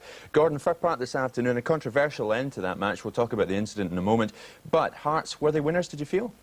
I still think it should have been a draw, really, in fairness. The Hearts had the better of the second half. They played better than they did in the first. Motherwell a bit more subdued, but in the end up, I couldn't see a goal coming other than the incident we're going to speak about. Yeah, sure. Billy Davis, I know you're a fan of his. David, good supporting play from him again today.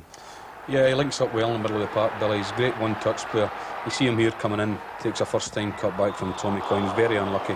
Deflection just puts it by the post, but he's very good in that role. He gets himself forward and plays great one-touch balls. He's always in that situation to get a goal. Colin Miller's a player who pushes forward all the time, Gordon, isn't he? He does. I mean, he gets forward from the back. He played midfield for quite some time at different clubs, but, you know, he gets himself up here. Nice little cut inside, taking on players, and fires in a really good shot there, and just wide of the post. I think it looked as if the wind just caught that at the last second. Rob McKinnon always pushes forward if and when he can, of course, Davy, and he did so throughout the second half for Motherwell. Yeah, he did. He got forward as often as he possibly could. He's got a great left foot, Rob, and you know, he works that side very well. He's always looking for a shot. He hits a great strike here from the free kick, and Motherwell were very unlucky not to get a goal there. But he's always looking for that opportunity to hit free kicks from 30, 40 yards out. He's got a good, strong left foot, hasn't he? Great left foot, yeah. What about this incident, Gordon? Now, McCart, I think Jerry and Davy Provan had a difference of opinion about it, but what did you make of it? I think probably Jerry was giving Chris McCart too much credit that he actually could play this kind of ball. He was unfortunate enough to turn it into his own net. You know, a couple of weeks ago there against Aberdeen, a similar situation, but there's no way I think he's trying to play that back. It takes some amount of skill to be able to actually knock it back from the keeper when you're lying on the ground like that. I mean, did he mean to do that, Davy? Once again, the decision turns the game. I mean, I tell you, if Chris McCart, from where he was lying, played that spinning ball into his keeper's arms below the bar, he should be in Brazil somewhere. He certainly should Well, of be. course, it resulted in a goal, Davy, which was pretty rough justice, wasn't it? Well, it was. Hearts had a gritty performance in the second half, and it's hard to say that both teams didn't deserve a wee bit of luck. But I don't think that's luck. I think that's a decision that has turned a game, and I think the wrong one. I think Stevie Woods were a bit unhappy with his own contribution there. The shot looked savable when it came in. I mean, they blocked the first two, Motherwell, and they were very disappointed they never got away at this stage.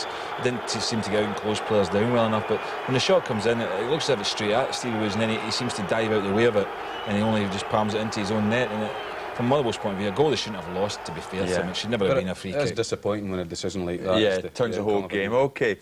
Well, we have 3 scores now from the third round of the English FA Cup. Crystal Palace 5, Lincoln 1, Newcastle 1, Blackburn 1, and Notts County 2, Manchester City 2. And now the winner of our first goal scorer competition is Michael Smith from East Kilbride, who picked Brian Hamilton to open the scoring. Your prize is a Bells League Championship football.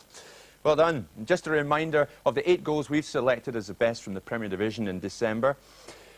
I think we have them. They're coming your way in a minute. We want you to select your top 3. The number to ring is 0839 444 544. There they are. The winner will be announced on Scott Sport next Sunday. A Bells League Championship jacket and an autographed football up for grabs there.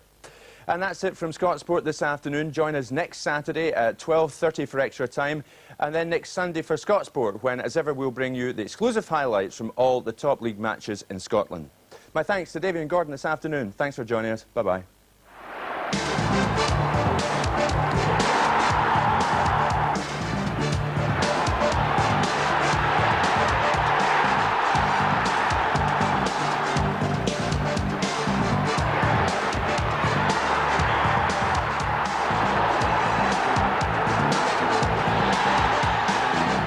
Scott Sport is produced in association with Littlewoods Pools, a bigger draw than ever.